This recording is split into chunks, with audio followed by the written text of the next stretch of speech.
buenos días, ¿cómo están? Les damos ya la bienvenida a un nuevo capítulo de Estado Nacional, este día domingo 9 de septiembre. Vamos a comenzar de inmediato a revisar algunos de los temas que han marcado esta semana.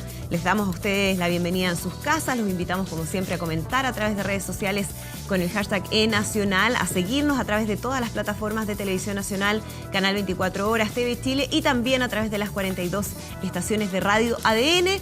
Y le damos la bienvenida de inmediato a nuestros panelistas de hoy. Carlos Larraín, ¿cómo está? Muy buenos días. Loreto Seguí. Hola, muy buenos días. Buenos días, Gonzalo Miller. Nicolás Grau, ¿cómo estás? Muy buenos días. Aldo Cornejo. Hola, buenos días. Y Clarisa. Buenos días. Panel completo, entonces comenzamos ya a analizar lo que ha sido esta semana con un tema que sigue marcando, por supuesto, la agenda, que es lo que ocurre con la crisis ambiental en Quintero Puchuncaví, cuando durante esta semana conocíamos la resolución del informe que entrega el superintendente de Medio Ambiente, responsabilizando a ENAP de los primeros episodios de contaminación. Y se decide entonces formular cargos en contra de la empresa estatal por la utilización, dice, del sistema de sus residuos líquidos en condiciones distintas a las aprobadas ambientalmente. Hay una solicitud también de información, requerimientos para otras empresas como Codelco y AEGENER y a todo el cordón industrial, pero lo claro es que aquí se confirma de alguna manera lo que había sido la versión de la ministra de Medio Ambiente, Carolina Schmitt, en relación a este capítulo. Hubo renuncia del vicepresidente de ENAP, Gonzalo de la Carrera, quien sigue insistiendo en que la empresa no es responsable de esta crisis y ha acusado aquí un trato distinto en relación a otras empresas. ¿Qué pasa con esta crisis medioambiental? ¿Cómo se ve, no, esta decisión que ha tomado la Superintendencia de Medio Ambiente y también los anuncios que ha hecho el gobierno en relación a este tema? Voy a comenzar con Clarisa Hardy. Clarisa. Bueno, hay una cronología de hechos que algo distinta de cómo tú englobaste al día de hoy. Digo, por los reclamos que hace ENAP. Porque en el momento que la superintendencia responsabiliza a ENAP, no estaban presentes ninguna fiscalización ni ningún instructivo respecto de las restantes empresas. Entonces aparecía en ese momento como la única responsable, con un elemento adicional, que es que cuando sale el informe está referido a un periodo previo a la última crisis, que fue la del 4 de la contaminación del 4 de septiembre, sí, en que hubo nuevos intoxicados y resultaba que en ese momento estaban las piscinas selladas, por lo tanto, en ese momento no correspondía a el último episodio, no podía ser explicado estrictamente por ENAP. Y ahora, el superintendente hace la diferencia, dice ENAP es responsable de los primeros episodios del 21 de agosto, no sabemos qué pasó el 4 de septiembre, ahí claro, hace la diferenciación. Pero en ese sentido, no, digo para poner las cosas en una cronología que expliquen los tipos de argumentos que ha habido. Pero antes que eso, yo quisiera decir que a mí me cuesta mucho, me siento inhibida de referirme a una materia que requiere tanta experticia, tanto conocimiento, y sobre todo porque esto involucra vidas humanas.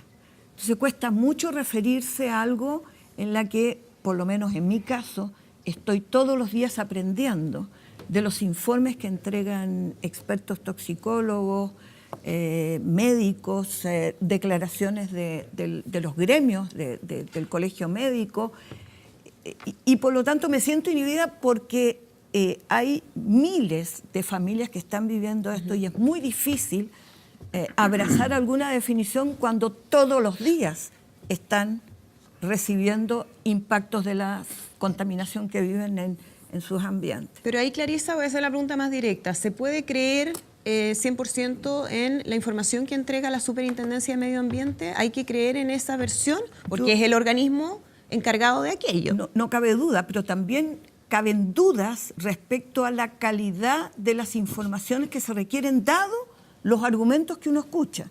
Se escucha que no hay suficientes expertos en la zona, que no hay seguimiento epidemiológico, que no hay seguimiento toxicológico, que el tipo de exámenes que se han hecho no corresponden necesariamente a todo el tipo de examen que permitiría saber cuáles son las fuentes, porque lo que importa acá determinar es cuáles son las fuentes de contaminación, no para exculpar a una empresa en particular, sino para que se les dé seguimiento absolutamente a todas. Y parte de la duda razonable que tiene la población, aquellos que están afectados ahora en Quintero Puchuncaví, hemos escuchado de Mejillones, estamos escuchando de Antofagasta.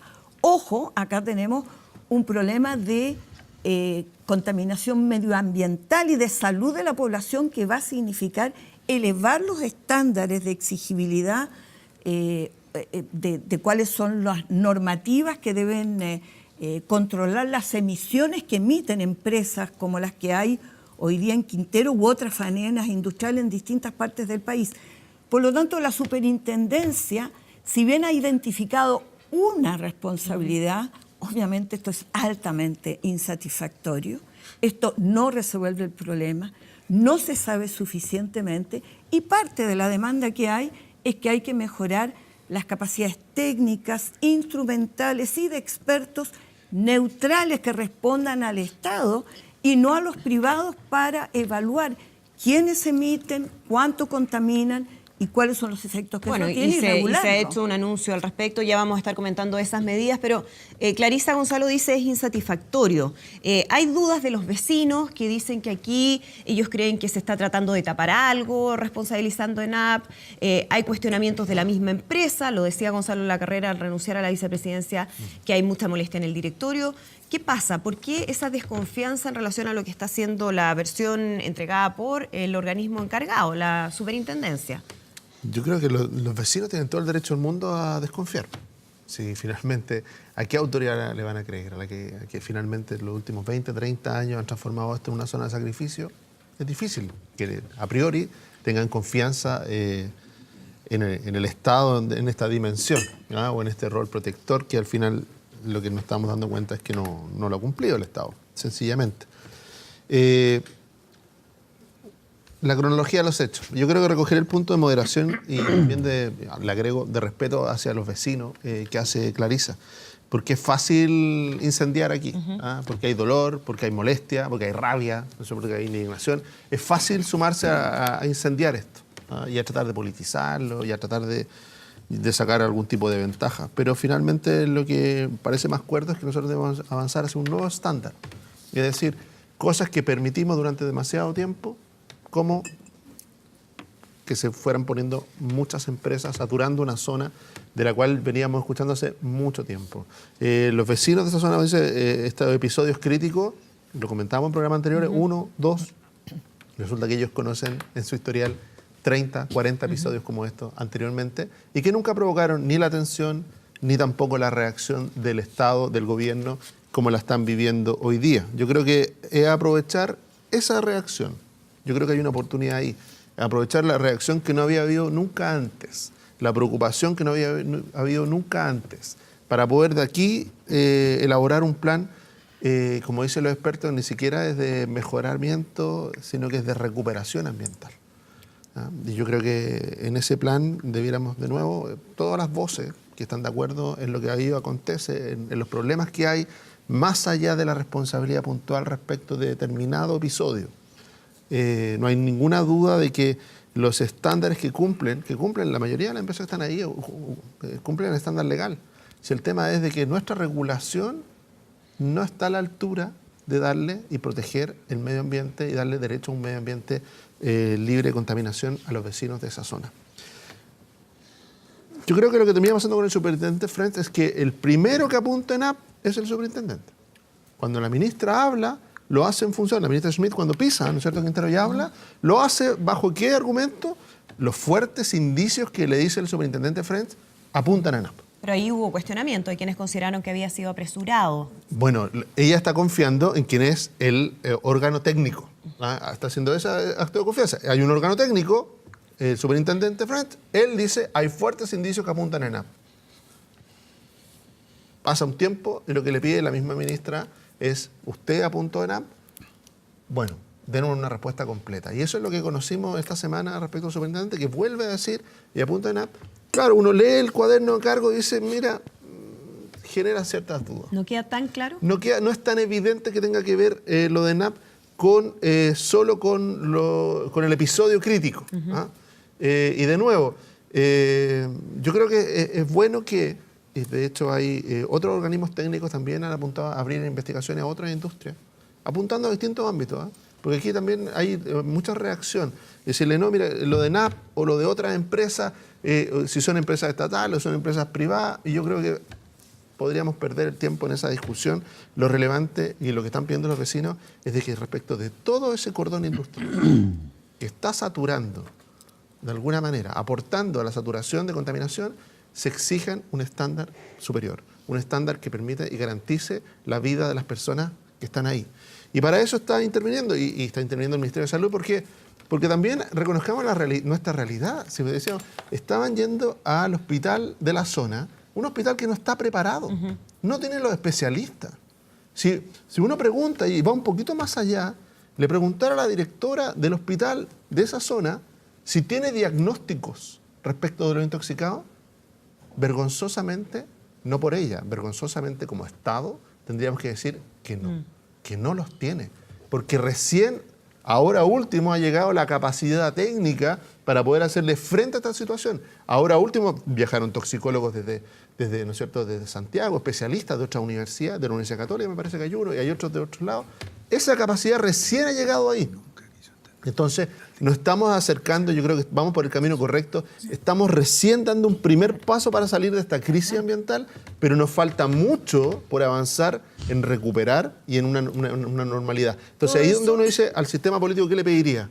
Le pediría que tenga prudencia, la moderación que nos pedía Clarisa, ¿no es cierto? Y sobre todo, de que esto no termine en un duelo entre si fue NAP o fue el superintendente, cuál de los dos en realidad dice o tiene más razón. Ahora, eso ha ocurrido, o sea, inevitablemente se ha generado ahí un choque. Lo que pasa, Andrés, que puede ser de que los dos tengan un poco de razón. Claro, cuando sale la empresa a decir y a insistir en que ellos con sus estudios, con apoyo además de personas independientes o organismos independientes, han hecho sus estudios y han ratificado que ellos no tienen responsabilidad frente a eso y dicen aquí hay algo extraño en términos del tratamiento que se tiene con nosotros y el que se tiene con otras empresas. Nicolás, ¿cómo ves tú ese manejo y esta crisis que se ha generado ya no solamente en lo medioambiental propiamente tal, sino desde el punto de vista social y político? Sí, a ver, yo creo que esta discusión se puede dar en dos planos. Primero está, digamos, lo inmediato, que tiene que ver con ciertas responsabilidades que yo creo que es importante que se establezcan, ¿no es cierto? Más allá de que sería malo que el debate se agotara finalmente allí, es importante aclarar esas responsabilidades.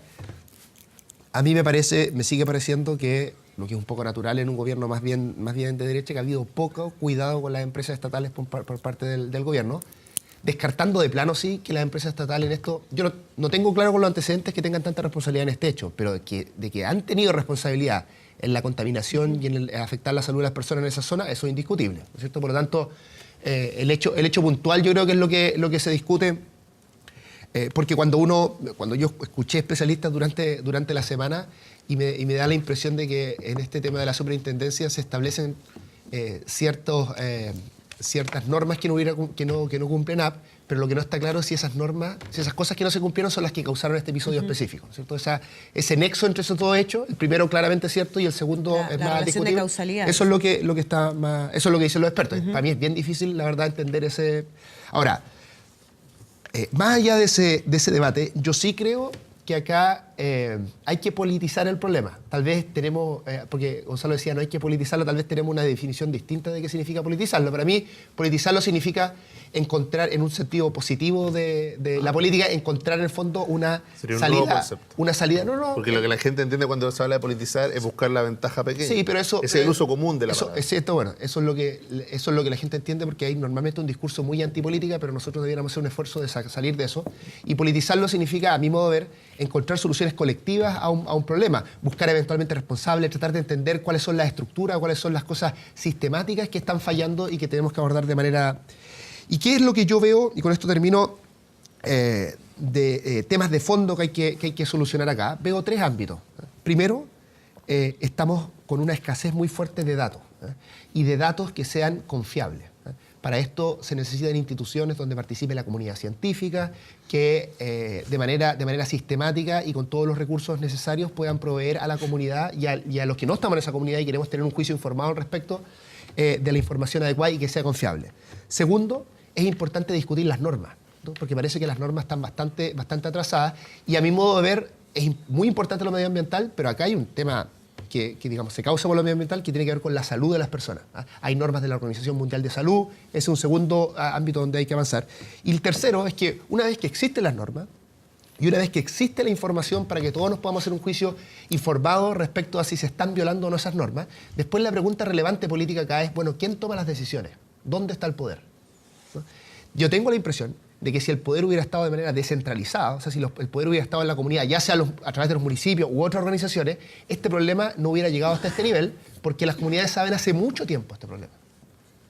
Entonces aquí hay un tema de fondo y es pensar cómo en la estructura de nuestro Estado y en la estructura que nos permite dar las discusiones políticas en el país, existe efectivamente un poder descentralizado que lo que permita es que se termine con este hecho tan sistemático en Chile en que los costos socioambientales quedan en un lugar y los beneficios quedan en otro, ¿no es cierto? Esta idea de zonas de sacrificio, que sería un fenómeno bien difícil de tener en una sociedad donde el poder está mucho más descentralizado y donde las comunidades dicen, perfecto, yo voy a aceptar eventualmente ciertas industrias, pero bueno, tiene que ser de manera razonable, ¿no es cierto? Tiene que haber un equilibrio entre los trabajos que allí se generan respecto a cómo afecta a nuestra salud, en fin. Entonces, creo que hay un problema de fondo que hemos abordado muy poco respecto a cómo descentralizar el poder y cómo se toman esas decisiones donde los más afectados tengan un poder de incidencia real. O sea, que aplica para muchos otros lugares. Para muchos otros lugares, y que está muy relacionado con con los conflictos socioambientales que hay en Chile, que son todos bien parecidos, a pesar de que pueden tener tipos de contaminación distintas. En todos ellos hay digamos, normalmente una empresa o un sector empresarial que saca muchas ventajas económicas. Normalmente la gente de esas empresas no vive necesariamente en esos lugares, sobre todo los dueños. Hay otra gente que está en ese lugar, entonces los beneficios están lejos, normalmente en Santiago, y los costos están repartidos por todo Chile. Carlos Larraín, Sí. se entrega la información de la superintendencia, pero se mantienen las dudas. Hay como desconfianza respecto a que realmente esa sea la realidad de lo que pasa en la zona. Yo discrepo de la idea de encontrar responsables en lo inmediato. Entiendo que deben cumplir con las leyes, creo que todas las industrias que existen en la zona deben cumplir con los estándares vigentes, aun cuando sean anteriores a su promulgación. Creo efectivamente que tiene que haber un monitoreo de lo que ocurre ahí. Es muy lamentable lo que ha pasado con los habitantes del lugar, pero creo que aquí se plantea una cuestión más de fondo, que es cómo se desarrolla el territorio en Chile. Yo he pasado por el lugar, y la verdad es que lo único que ocurre es que dan ganas de irse. Es una cosa como esas películas que se desarrollan en lugares donde estalló la bomba atómica. ¿Se han fijado? En que todo es gris, todo es terrible. Chernobyl. ¿Ah? Chernobyl. Más o menos, Chernobyl. Bueno. Oye, no atendemos al desarrollo del territorio en Chile. O sea, hay que definir ciertos bienes protegidos. La naturaleza es uno. El agrado a los que viven en la zona, la vida normal. Hay que procurar que subsista la vida normal de las personas de carne y hueso, que los niños puedan ir a la escuela, ¿no? ¿Cuánto es tóxico? ¿Qué es lo que es tóxico? No sabremos, creo yo, un buen tiempo, porque la verdad es que la atmósfera entera es tóxica en distintos grados. Yo creo que hay que tener en cuenta que este fenómeno se ha desarrollado a través de los años. Nicolás hablaba de la descentralización. Aunque te parezca muy sorprendente, yo soy partidario de la centralización de la planificación del territorio. Porque aquí el municipio invitaba a las industrias, tú eres de la zona, a instalarse en el lugar. ¿Por qué? Porque los municipios tienen esta codicia loca de aumentar sus ingresos. Y tienen que aumentar sus ingresos para hacer el real capricho del señor alcalde, que tiene que reelegirse, es compulsivo. Tú sabes que los alcaldes, si no los coronan, pasan raspando, ¿no? Entonces, trae más patentes y trae más empleo y están todos felices con la llegada de los fierros a la zona. Y no se pensó ni por un momento en lo que venía después. Todos felices, ¿quiénes, tú dices? Porque es Bueno, súper claro que la comunidad estaba muy indignada hace mucho tiempo. en sus inicios. No. Ahora que están respirando el humo no están felices, pues es evidente. Hay 50.000 personas que están atribuladas. O sea, por lo que uno escucha, da la sensación de que esto tiene años o eventualmente décadas respecto a... Décadas. Y digo, la Más de 50 insatisfacción. años. Por lo tanto, eso, Décadas. todos, Bueno, en fin, perdón, todos menos unos cuantos. menos la mayoría de la comunidad, seguramente. No sé, había mucha alegría porque había trabajo y porque había patentes municipales. Aunque estuvieran todos en desacuerdo, el municipio impulsó la instalación de esas industrias. O sea, ahí hay una cuestión que hay que definir. ¿Cómo se desarrolla el territorio? O sea, días atrás fui por ahí, al sur de Santiago. Oye, es una casa al lado de la otra, en el borde de la carretera. Ahora están hablando de construir las pistas adicionales. ¿Cómo lo van a hacer? ¿Pero qué se hace ahora? Porque claro, lo ideal es planificar para que esto no llegue a estos extremos, pero ya una vez que esta situación está, ¿qué es lo que se hace? Estoy tratando de sacar una conclusión Por eso un ahí poco también distinta, hay más quienes general. Pero hablan de las responsabilidades, ¿no? Porque todas las que quepan y hay que hacerlas valer a fondo. Pues si hay que indemnizar, hay que indemnizar. Mejorar la atención de salud, o sea, hacer que la vida de esa gente sea un poco más tolerable. Pero saquemos una cuenta de segundo bote, o sea, ¿cómo va a ser posible que se llegue a cristalizar esa situación en kilómetros y kilómetros del litoral? A través de los años, porque esto no ocurre en 15 días. Bueno, ese es mi punto, nada más. ¿qué pasa, Aldo Cornejo, con lo que ocurre con ENAP cuando vemos que hay una renuncia del vicepresidente, que hay molestia del directorio que dice que van a tomar acciones legales también para defender a la empresa? Una empresa estatal finalmente. ¿Qué tanto puede complicar eso al gobierno y finalmente qué podría ocurrir en esta pugna que se ha desatado? Yo creo, primero yo quisiera coincidir con lo que dice Carol Larraín y con lo que dice Nicolás, porque yo creo que el episodio o los episodios sucesivos en el tiempo, porque sería muy injusto culpar al actual gobierno de lo que ha pasado en Quintero Puchuncaví. A mí me parece que eso sería ya ni siquiera politizar el tema, sería peor. Pero aquí hay factores que yo no he escuchado todavía una propuesta del gobierno, o de los gobiernos, para ser más preciso. Uno, el tema territorial. Hoy día leí en la prensa de hoy sale que la zona de Quintero Puchuncaví todavía tiene más de 700 hectáreas en las cuales teóricamente sería posible que una industria se pudiera instalar. Entonces, la planificación del territorio en nuestro país realmente no existe, para ser franco. Entiendo que en los inicios del gobierno pasado el ministro Pacheco planteó la posibilidad de definir territorialmente dónde podían estar instaladas determinadas industrias que pudieran ser contaminantes. Eso no ha ocurrido. Y de repente hay alcaldes que reclaman porque se instala una industria contaminante y el alcalde, que es el encargado o el responsable de su plan regulador, no ha modificado el plan regulador y por lo tanto la empresa no tiene ningún inconveniente para poder instalarse. Entonces, no hay planificación territorial. Segundo, tampoco los municipios y las regiones tienen facultades suficientes para ordenar territorialmente y fiscalizar. Fíjate que la quinta región, en el caso de Quintero Puchuncaví, agreguemos el tema de Codelco, en fin, en la parte interior, tiene 3 fiscalizadores, la Superintendencia de Medio Ambiente, para toda la quinta región, lo que es claramente insuficiente. En segundo lugar, yo creo que en el tema de ENAP específicamente, el informe o la decisión del superintendente tampoco culpa directa y claramente a ENAP. Yo lo anoté, dice, habría implicado una contribución significativa a la emergencia ambiental vivida en Quintero. Y en condicional, además. Todo en condicional. Entonces, pero sí se formula cargos contra la empresa. Bueno, formula cargo, pero la pregunta que uno tiene que hacerse es, ¿tiene o no categóricamente responsabilidades ENAP en la emergencia que se produjo? La propia manera como está redactada la formulación de cargo pareciera ser que no es 100% seguro. Segundo, no se refirió a un informe que hubo de la Seremi de Salud el 24 de agosto, qué sé yo, que estableció a otra empresa como responsable de contaminante. Hasta ahora no tenemos novedades respecto de eso. Y quisiera decir lo siguiente, la ministra Smith anunció un conjunto de medidas, una de las cuales dice, toda la red de estaciones de monitoreo de calidad del aire que dependan de las empresas pasan a la supervisión directa del Estado de Chile.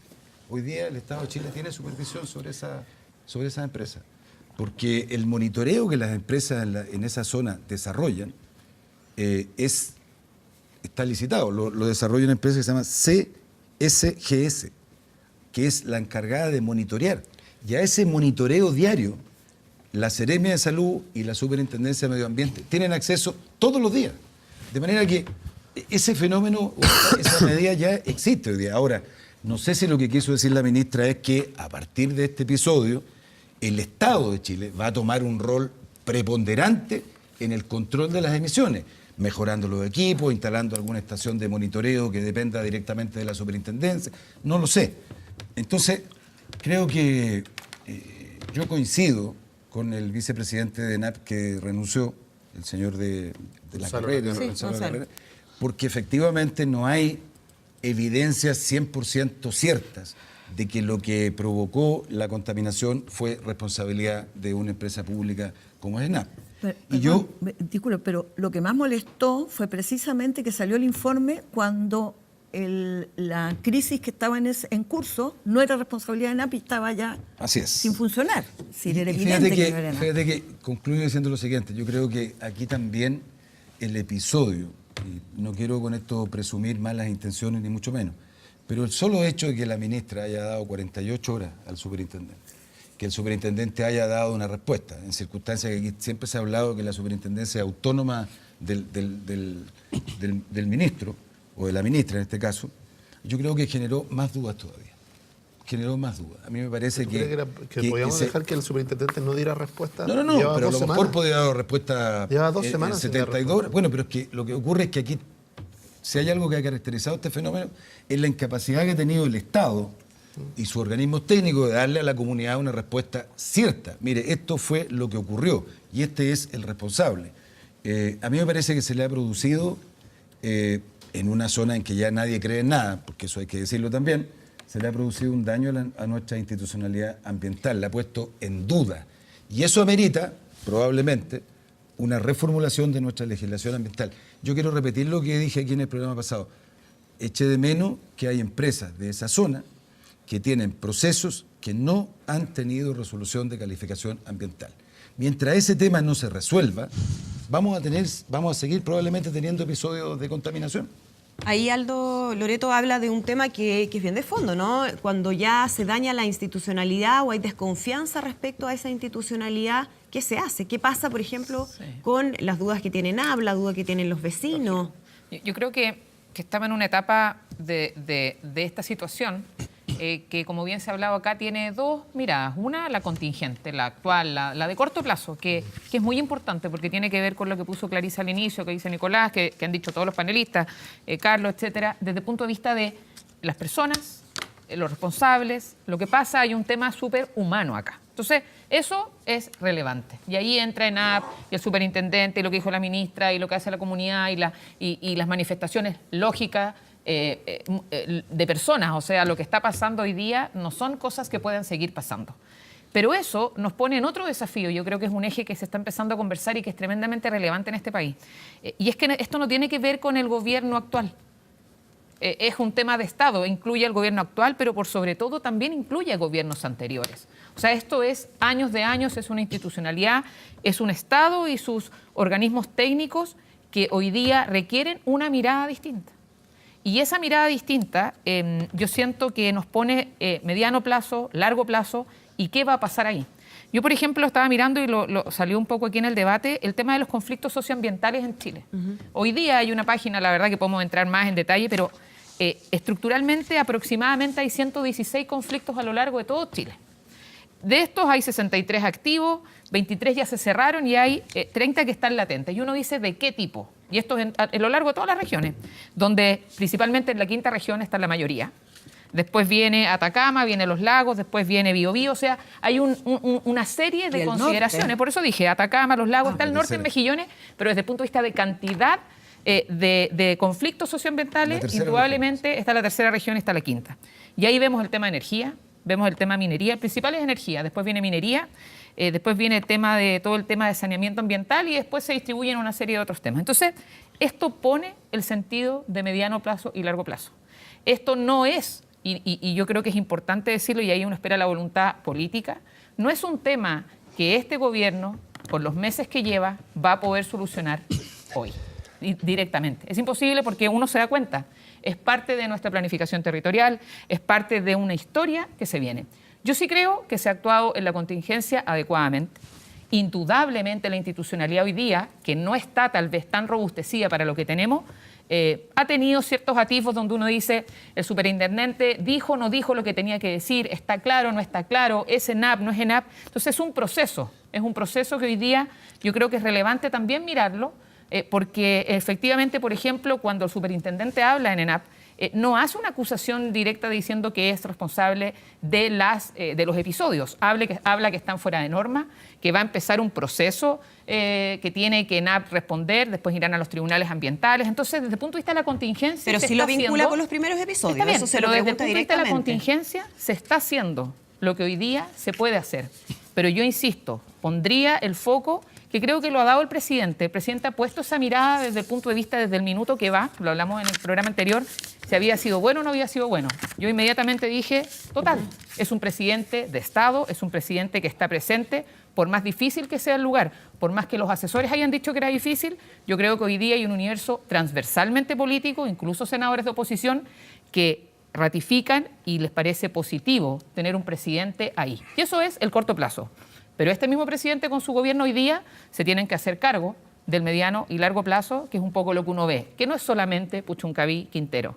Es el tema socioambiental en Chile, es la planificación territorial, y es bueno que en la política lo debatamos. Clarisa, Nicolás, brevemente, porque Sí, tenemos no, que entrar a otro tema. Ya. ¿Por qué razón el tema que puso Nicolás es relevante? El descentralización de las decisiones, recursos y competencias.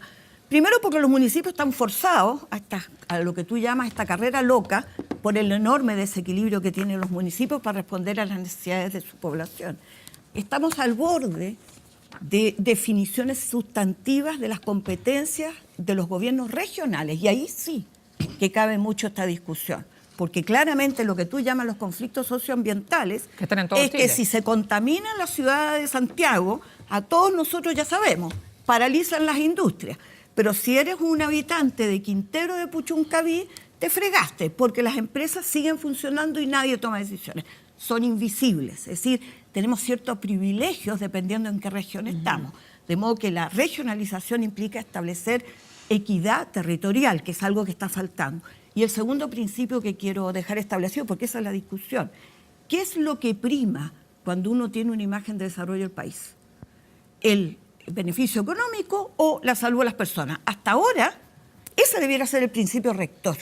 Si lo fundamental son los derechos de las personas, los derechos humanos, bueno, se tendrá que supeditar todo el resto a aquello. Nicolás y Gonzalo. Sí, una cosa muy breve. Estoy totalmente de acuerdo con el análisis que hacías tú, Loreto, pero creo que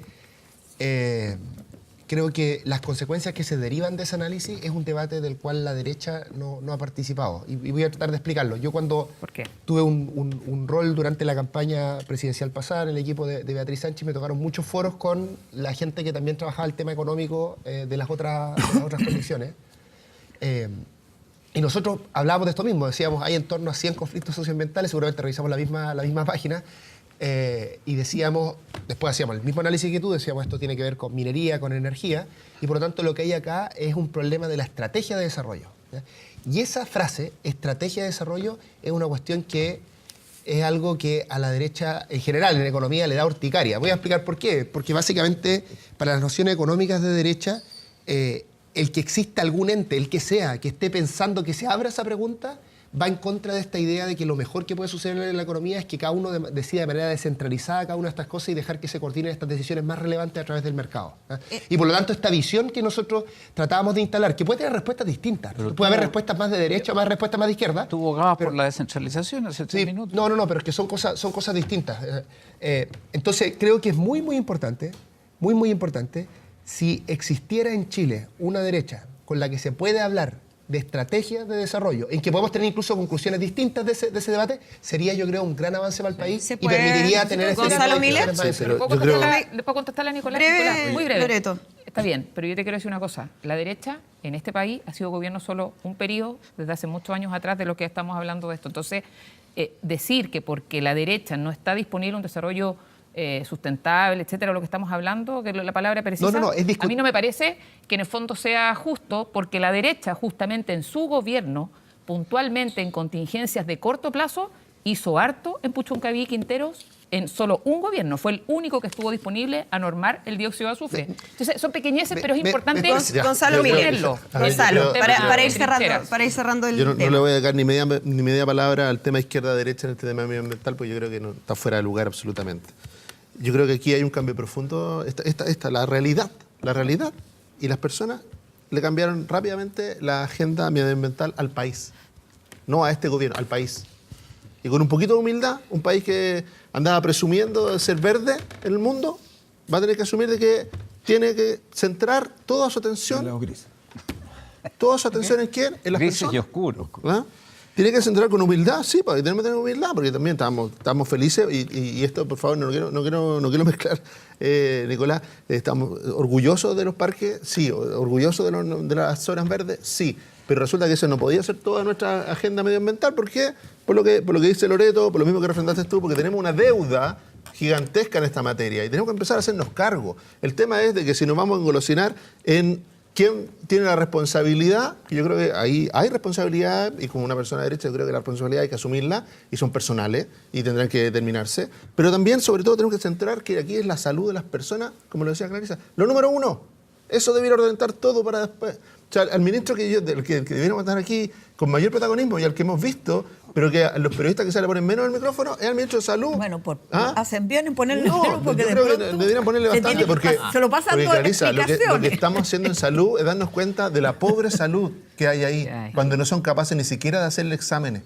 Llegan ahí las personas confiando en que van a recibir ayuda en salud y resulta que la verdad es que el Estado no es capaz ni siquiera de decirle cuál es su problema, más allá de los efectos prácticos, ¿no es cierto?, de los efectos más físicos, las manifestaciones físicas de lo que tienen, no son capaces de decirle qué tienen. Exámenes de sangre, exámenes toxicológicos de verdad. Porque quizá eso nos ayudaría bastante, porque este es un fenómeno que estamos pensando solo en medio ambiente, el superintendente, y de orina también, obvio. Es el que más se requiere según... Pero esto es un fenómeno que vamos a tener que enfrentar desde la superintendencia de medio ambiente solamente, no. También desde salud.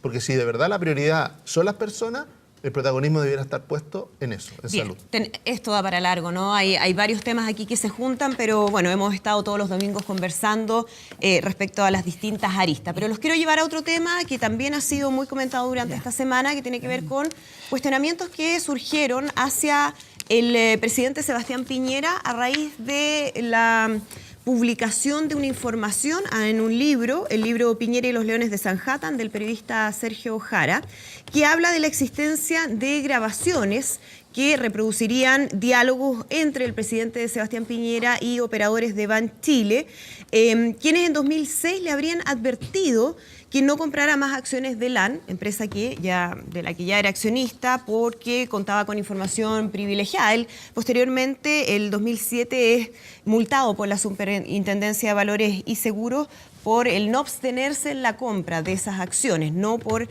el uso de información privilegiada. Pero hay quienes consideran que esas grabaciones podrían ser bastante claves en este aspecto, y de hecho habló el ex gerente general de Banchile, Francisco Armanet, en entrevista con CNN Chile, donde dice que no ha divulgado esas grabaciones, que él las tiene personalmente, que no las va a mostrar a no ser que sea la propia Corte Suprema que se lo exija, porque aquí hay que cuidar la figura presidencial. Y hay entonces quienes dicen, bueno, ¿qué tan relevante puede ser esa grabación? Carlos Larraín. Gracias, Andrea. Yo creo que este es un intento de resucitar un asunto que ya estaba zanjado. Han pasado los años. Fue analizado por las autoridades en su tiempo. La operación fue sancionada, se pagó una multa. Y yo solo lo puedo atribuir al deseo de socavar a la persona del presidente de la República. ¿El deseo de quién? De socavar. De socavar. No, pero ¿de Bueno, parte de quién? socavar. ¿Quién tiene ese deseo? El periodista que dirige esto, el señor que escribió el libro, y por último se asoció un exgerente de Banchile. Francisco Armanet. Bueno, lo nombras tú. Sí. Yo prefiero no nombrarlo, No, pero... lo digo, él fue el que sale hablando, él sale en entrevista, Sí, no, sí, dando sí, cuenta de esta sí. grabación y de lo que implicaría, ¿no? Deja ahí una idea. Yo creo que es un asunto que se ha conocido hace muchos años, que los que votaron por Sebastián Piñera sabían de ese episodio, que fue debidamente saneado en su tiempo. Se descartó el uso de información privilegiada, que creo yo es lo más grave del episodio. Pienso que el rol del exgerente de Banchile es muy triste porque implica una suerte de amenaza. Yo sé esto, pero no lo voy a decir a menos que...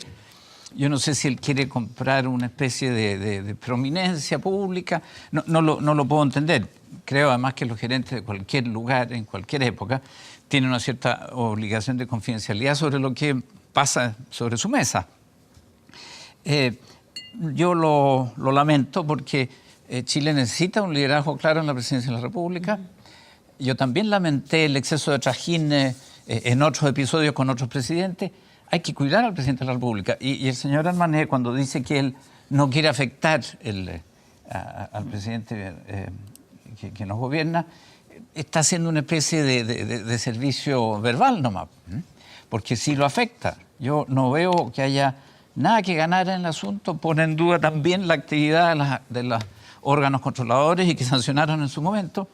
Francamente lo encuentro deplorable, un retroceso cuando el país necesita una figura al centro que no sea cuestionada. Pero, ¿te puedo interrumpir? Sí, sí. Aldo. Pero entiendo que cuando se hizo la investigación por la Superintendencia de Valores, este dato o este antecedente no estuvo presente en la investigación, porque en la investigación es claro que no se pudo acreditar por parte del actual presidente el uso de información. De hecho, estuvo A mí tan me- presente No, de no que se la pudo. Superintendencia de Valores Pero no Seguros se- escuchó esas No cintas. se pudo acreditar.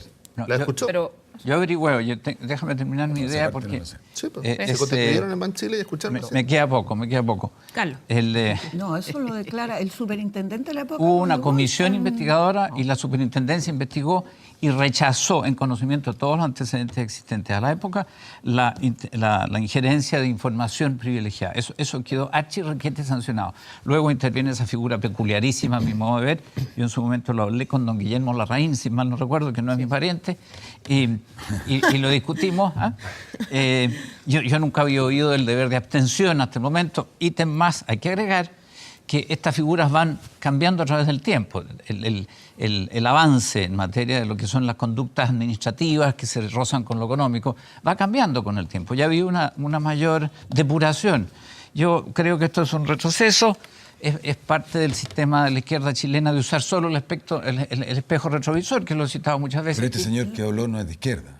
¿o sí? No, yo no sé lo que es. Yo creo que es de Almané nomás.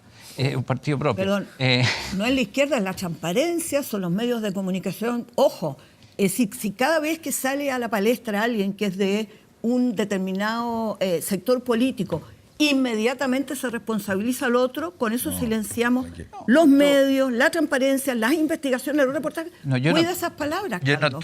Yo no estoy silenciando a nadie, Clarisa. Por No, favor. estás hablando de que es Pero una yo maniobra. creo que las denuncias o Una son maniobra. concretas y específicas o no se hacen. Piensa tú en la página del New York Times, el periodismo tiene que llevar firma. Y este señor dice saber muchas cosas y no las desgrana. O sea, eso es lo que se llama una alusión velada, indirecta, que yo creo que es negativa. Carlos Larraín dice que el tema está zanjado. Es la versión de la moneda, también Sí. lo dijo la ministra vocera de Gobierno, Nicolás Grau. A ver, yo creo lo primero que vale la pena acá, porque este es un tema no tan simple de entender, es explicar a la gente que está viendo y escuchando esto en qué consiste el tema de la información privilegiada. ¿Cierto? La información privilegiada tiene distintas formas, pero aquí lo que uno podría acusar en este hecho en específico es que Piñera tuvo acceso, esto no es discutible, él tendría acceso a un informe financiero, ¿cierto? 2 días antes que el resto de las personas, ¿cierto? Esto no es por nada ilegal, sino por su rol en el directorio, ¿cierto? Y la información privilegiada, en el caso que hubiera existido, consiste en que, como tú sabes que la empresa iba a estar mejor de lo que pensaba el resto en esos estados financieros, tú compras mucho más barato de lo que debieras comprar. Tú básicamente te estás aprovechando y estás, si esto fuese cierto, porque estás básicamente robando a la otra persona. Eso es lo que tú estás haciendo con información privilegiada. ¿Cuál fue la defensa de Piñera cuando se hizo esto? Él no negó, obviamente, que él tenía acceso a esta información. Lo que él señaló es que él se basó en su decisión en un algoritmo. ¿Qué significa un algoritmo? Significa una fórmula matemática que, sin importar esa información a la que él sí tenía acceso, le iba a inducir a que él tenía que comprar. Por lo tanto, no utilizó esta información para efectos de hacer esa compra y sacar esa ventaja que sacó después. Entonces, esa sería una ventaja aceptada. Y por eso que el castigo fue solo una sanción administrativa y no tuvo una dimensión penal. Si a él se hubiera aprobado que utilizó información privilegiada, esto tendría una sanción penal. Pero se Ahora, descartó. ¿qué dice? No, es bien. ¿Qué dice el libro No se respecto pudo a esto? Que aprobar. eso lo que creo importante. Y por eso que este tema no está zanjado. Lo que dice el libro es que los ejecutivos de Banchile le advierten a Piñera que lo que él estaría haciendo es utilización de información privilegiada y que no debiera hacerlo, y que Piñera quiso hacerlo igual. Entonces esto es muy importante, porque si lo que dice el libro fuese cierto, aquí estaríamos, aunque estuviera prescrito, ese es otro debate, aquí estaríamos efectivamente en una responsabilidad penal y en un robo. Hay gente incluso que lo ve esto de manera más seria, porque una cosa es robar una cosa, y otra cosa más importante es erosionar, sobre todo para la gente, yo me imagino, que cree tanto en el mercado, es erosionar las instituciones del mercado. Cuando uno hace este tipo de cosas, lo que está haciendo es erosionar la confianza. Es lo mismo que la colusión, es lo mismo que todo ese tipo de cosas. Entonces, creo que este tema está pendiente primero porque es importante conocer esa grabación y descartar esto. Esto es como si, por ejemplo, alguien dijera, yo tengo un video del presidente de la República hace 10 años robando un auto. Bueno, obviamente sería una cosa de interés público el hecho que nosotros quisiéramos ver ese video, una cosa muy, muy razonable. Y lo segundo, que es una dimensión más legal acá, es que también está resaltado en el libro de Sergio Jara, que recomiendo, muy, muy interesante el libro, además está escrito de una manera entretenida. La segunda dimensión que acá es importante es la legal, y es que a las personas que el expresidente el presidente actual les compró estas acciones, son empresas norteamericanas, o sea, un agente de bolsa norteamericano. Eso significa que esto podría estar sujeto a la ley norteamericana, y ahí la prescripción es en 20 años. Por lo tanto, en el fondo hay una dimensión legal que podría ser también relevante en este caso, pero yo me sumo a las palabras hoy día del escrito de Carlos Peña en el Mercurio, diciendo que aquí hay un interés público por saber si el presidente hizo o no hizo esta cosa. Sí, es súper simple. Si él no hizo esto, lo que él tendría que abogar es porque se presente esa grabación, y por lo tanto todos nos podemos dar cuenta que los ejecutivos de Banchile no le dijeron que tenía que abstenerse de esta compra porque era uso de información privilegiada, y así en el fondo se corroboraría su versión de los hechos, y esto simplemente sí estaría zanjado y pasaríamos al siguiente tema. Claro, y Carlos Peña dice, sí o sí es bueno que se conozcan, porque en caso de que no se confirme eso, va a cuidarse la figura del presidente. En el caso que se confirme, es un antecedente grave, por lo tanto, para la ciudadanía es necesario. O sea, ahí hay un tema que además está pidiendo, por ejemplo, la diputada del Partido Comunista, Carol Cariola, ¿no? Es conocer esas grabaciones para despejar las dudas, Loreto. Ahí está la pregunta clave en esto, cuando uno dice, hay quienes consideran importante esto. ¿Quiénes? ¿Quiénes consideran importante esto? Este tipo de cosas y esta forma de operar, porque si uno lo mira en esa perspectiva, lo que uno dice entonces, uno podría pasar gran parte de su día demostrando y diciendo que aquello que alguien dijo, pero que además dice, tengo unas grabaciones, pero no las voy a mostrar. Entonces es una cosa muy loca, y eso hay que asumirlo, y desde el punto de vista del presidente, yo lo encuentro muy delicado, porque si la vida va a basarse en estos 4 años, en que van a haber personas que dicen que tienen documentos, que tienen información, que tienen grabaciones, pero que además no las van a mostrar, y entonces la conclusión es, mejor entonces busquemos que las muestren, busquemos que se desestime, caemos muy en el tema personal y de ciertas, de alguna manera, preocupaciones o intenciones que uno nunca sabe cuál es la verdad. Y eso a mí me preocupa. A mí me preocupa que en un tema tan sensible el comentario es dañino, el comentario en principio pudiese acreditarse, pero no se va a acreditar, y genera una cosa que nadie ha escuchado, nadie sabe el contenido, pero todos estamos hablando de ello. Y aquí yo quiero ser como bien precisa respecto a la información que al menos yo busqué respecto a este tema. Y como bien decía Carlos Larraín, esto fue zanjado, multado en 2007 por la Super de Valores. Pero el 2009, o sea, después de esto, yo leí un pequeño reportaje que se hacía en ese entonces al superintendente Guillermo Larraín y a Carlos Pavés, que fue quien se hizo cargo de este proceso. Y ambos son capaces de, primero, por una parte, decir que habían desechado esta información en el momento de la formulación porque no agregaba nada al caso, este tema. Por lo tanto, la escucharon. Entonces, claro, entonces eso dice Larraín. Y el señor Pavés, y por eso podemos contrastarlo, pero esto es algo que sale y está escrito y tengo su fuente, y el señor Pavés dice que la información de dichas grabaciones no era nada distinto a lo que ya se constataba de las personas involucradas. Entonces la pregunta es, si las personas que llevaron este proceso, que se sanciona el tema de infringir el deber de abstención, no el tema de información privilegiada, hablan 2 años después, donde ya se intentó reflotar este tema, porque tenía que ver con las campañas presidencial, porque esto salió en el 2009 por la campaña presidencial del primer gobierno del presidente Piñera. Entonces uno se pregunta si los actores relevantes, la institucionalidad vigente, ellos mismos hacen ver que estas grabaciones no tienen la connotación que hoy día nuevamente se intenta revivir, y que además se intenta revivir diciendo, existen, no las hemos visto, no las hemos escuchado y no las voy a mostrar. Entonces yo creo que es un daño gratuito al presidente cuando efectivamente no hay nada que sea hoy día que amerite este tipo de cosas. Cuando tú dices, Nicolás, y te quiero decir, mira, la verdad que si el día de mañana sale alguien que dice que hay una grabación de tal persona, si nos vamos a dedicar en la vida a recibir posibles juicios, enlodaciones de nuestra persona y vamos a tener que gastar gran parte de nuestra vida en poder demostrar que eso no era verdad, entonces estamos en el peor de los mundos. Y eso yo tendría mucho cuidado. Aldo Cornejo. Porque es muy fácil levantar temas No, así. mira, aquí claramente tenemos dos versiones distintas. Yo, hasta donde estoy informado, sé de que en el proceso que la superintendencia llevó a cabo y que terminó en una sanción por no abstención, no por uso Exacto. de información. Sí, no por uso de información privilegiada. Pero entiendo yo que la superintendencia no escuchó las grabaciones y que cuando fueron requeridas a la corredora, esta no entregó la cinta porque la superintendencia carecía de facultades para requerirla.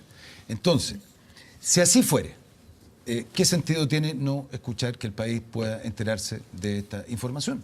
Porque si tú sostienes, y no lo pongo en duda, tenemos una visión distinta. Sí, no más que visión, tal vez Una información distinta. Que sale en la Bueno, prensa. Si es así, hipotéticamente hubieran sido escuchadas y no daban cuenta de uso de información privilegiada, yo no veo ningún sentido para ocultar el contenido de esa cinta. Ahora, me llama mucho la atención que este señor Armanet de entrevistas en CNN, en fin, qué sé yo, haciendo mención a una cinta. Y si esas cintas ya hubieran sido escuchadas y no consideradas porque no daban cuenta de uso de información privilegiada, yo creo que cualquier persona, y particularmente el presidente de la República, tiene el derecho de poder querellarse en contra de este señor que ha levantado o ha imputado un delito que no existe. Entonces, yo, francamente, si es como tú dices, que no hubo información privilegiada, que las cintas fueron escuchadas, cosa que yo entiendo que no, no veo ninguna razón para ocultar el contenido de esa cinta. Importante ¿Gonzalo? precisar, no fueron entregadas, ¿sí?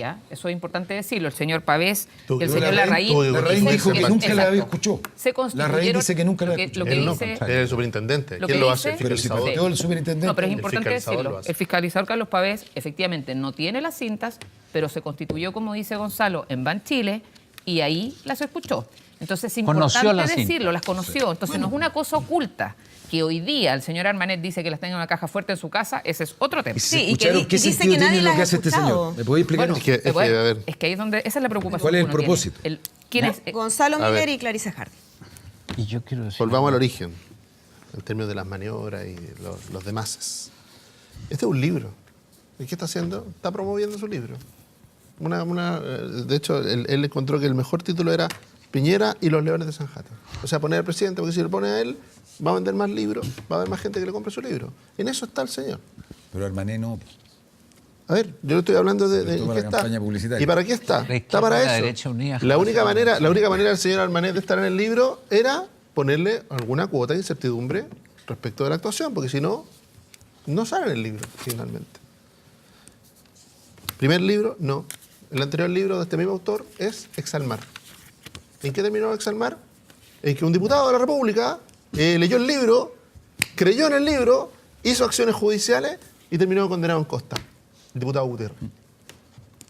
El daño a la honra del entonces candidato y expresidente Sebastián Piñera quedó ahí, el daño, pero la justicia le encontró toda la razón respecto de las acusaciones que se vertían en el libro y que vertió el propio Hugo Gutiérrez.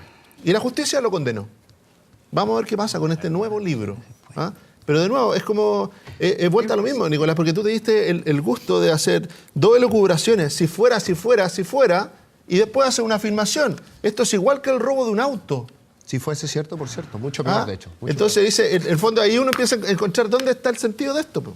Si es permitirse frases como esa, ¿Respecto de quién? Del presidente Piñera. Nada más. Mira, yo no Porque yo con no toda la conozco. libertad, con Creo toda que la libertad respecto de qué. Tengo derecho a responder eso. Sí, me por parece. supuesto. Sí. A mí a ver, primero yo leí el libro, ¿no es cierto? Y uno lee el libro y está basado, es súper claro, en las conversaciones con Armanet y en las conversaciones con los otros ejecutivos de la bolsa. Y es súper simple. Todas las cosas que dice en ese libro son súper fáciles de chequear.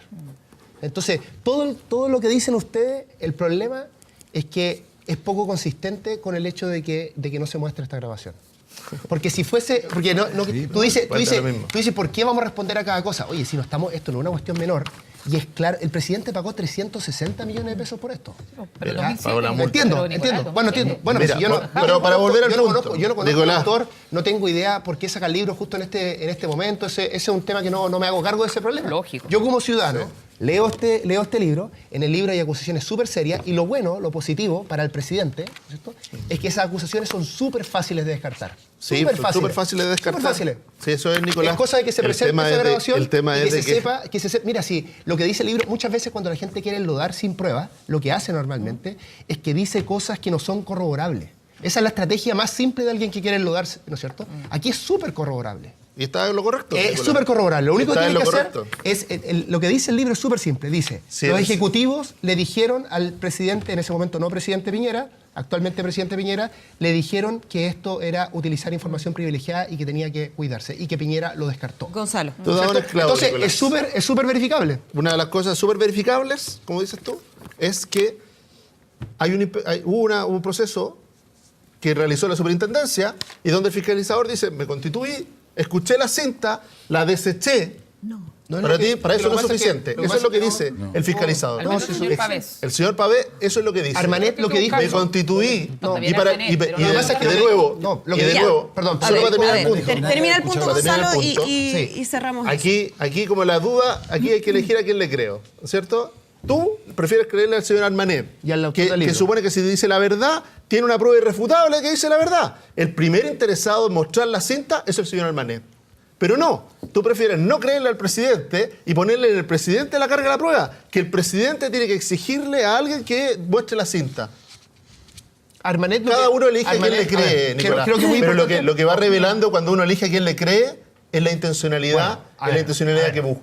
Gonzalo, es razonable, perdóname, pero es muy razonable que dada la historia del presidente, ¿ya? Sí. En que tiene una larga trayectoria de distintos problemas de este tipo económico y siempre en el borde, ¿no es cierto? Yo entiendo que no tiene ninguna, salvo lo de Talca, entiendo, pero no tiene nada ilegal propiamente tal, pero es una persona con una historia, ¿cierto?, de este tipo de actuaciones. Eso es conocido.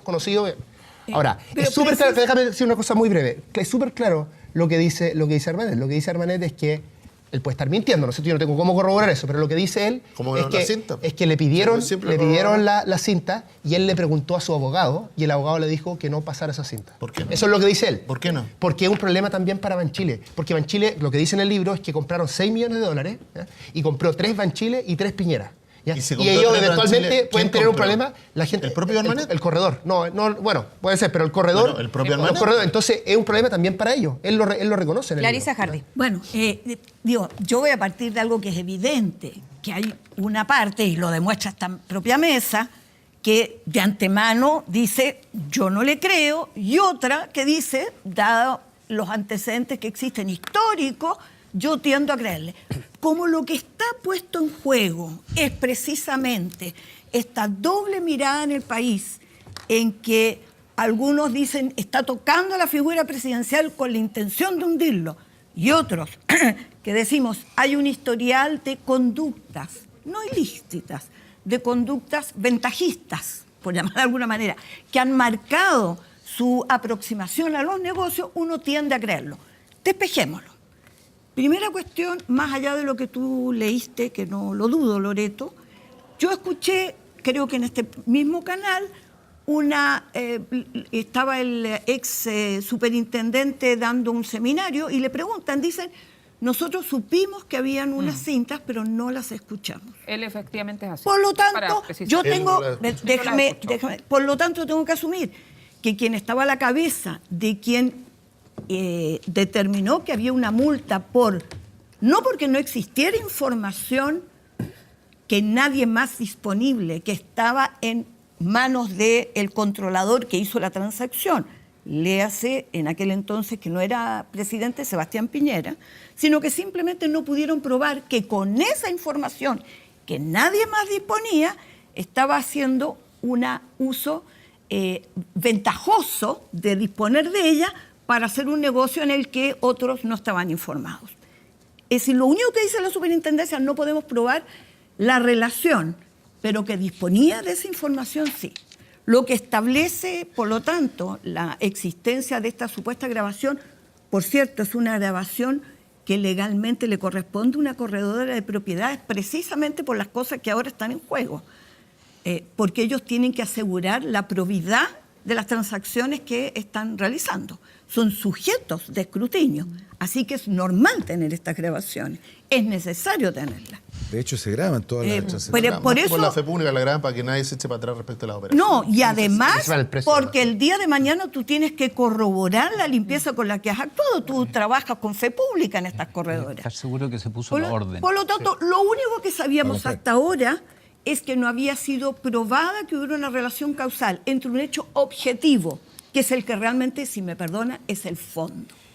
El fondo es que hay un cierto tipo de personas, en este caso en particular, de alguien que despierta mucho interés público, el actual presidente, que lo ha sido 2 veces, pero que ha sido una figura pública por muchos años en este país, en el que se sabe que disponía de una información que otros no disponían, que eso antecedió una transacción. La antecedió a juicio de la superintendencia, no se pudo demostrar que eso que antecedió tenía una relación causal, pero que efectivamente existió.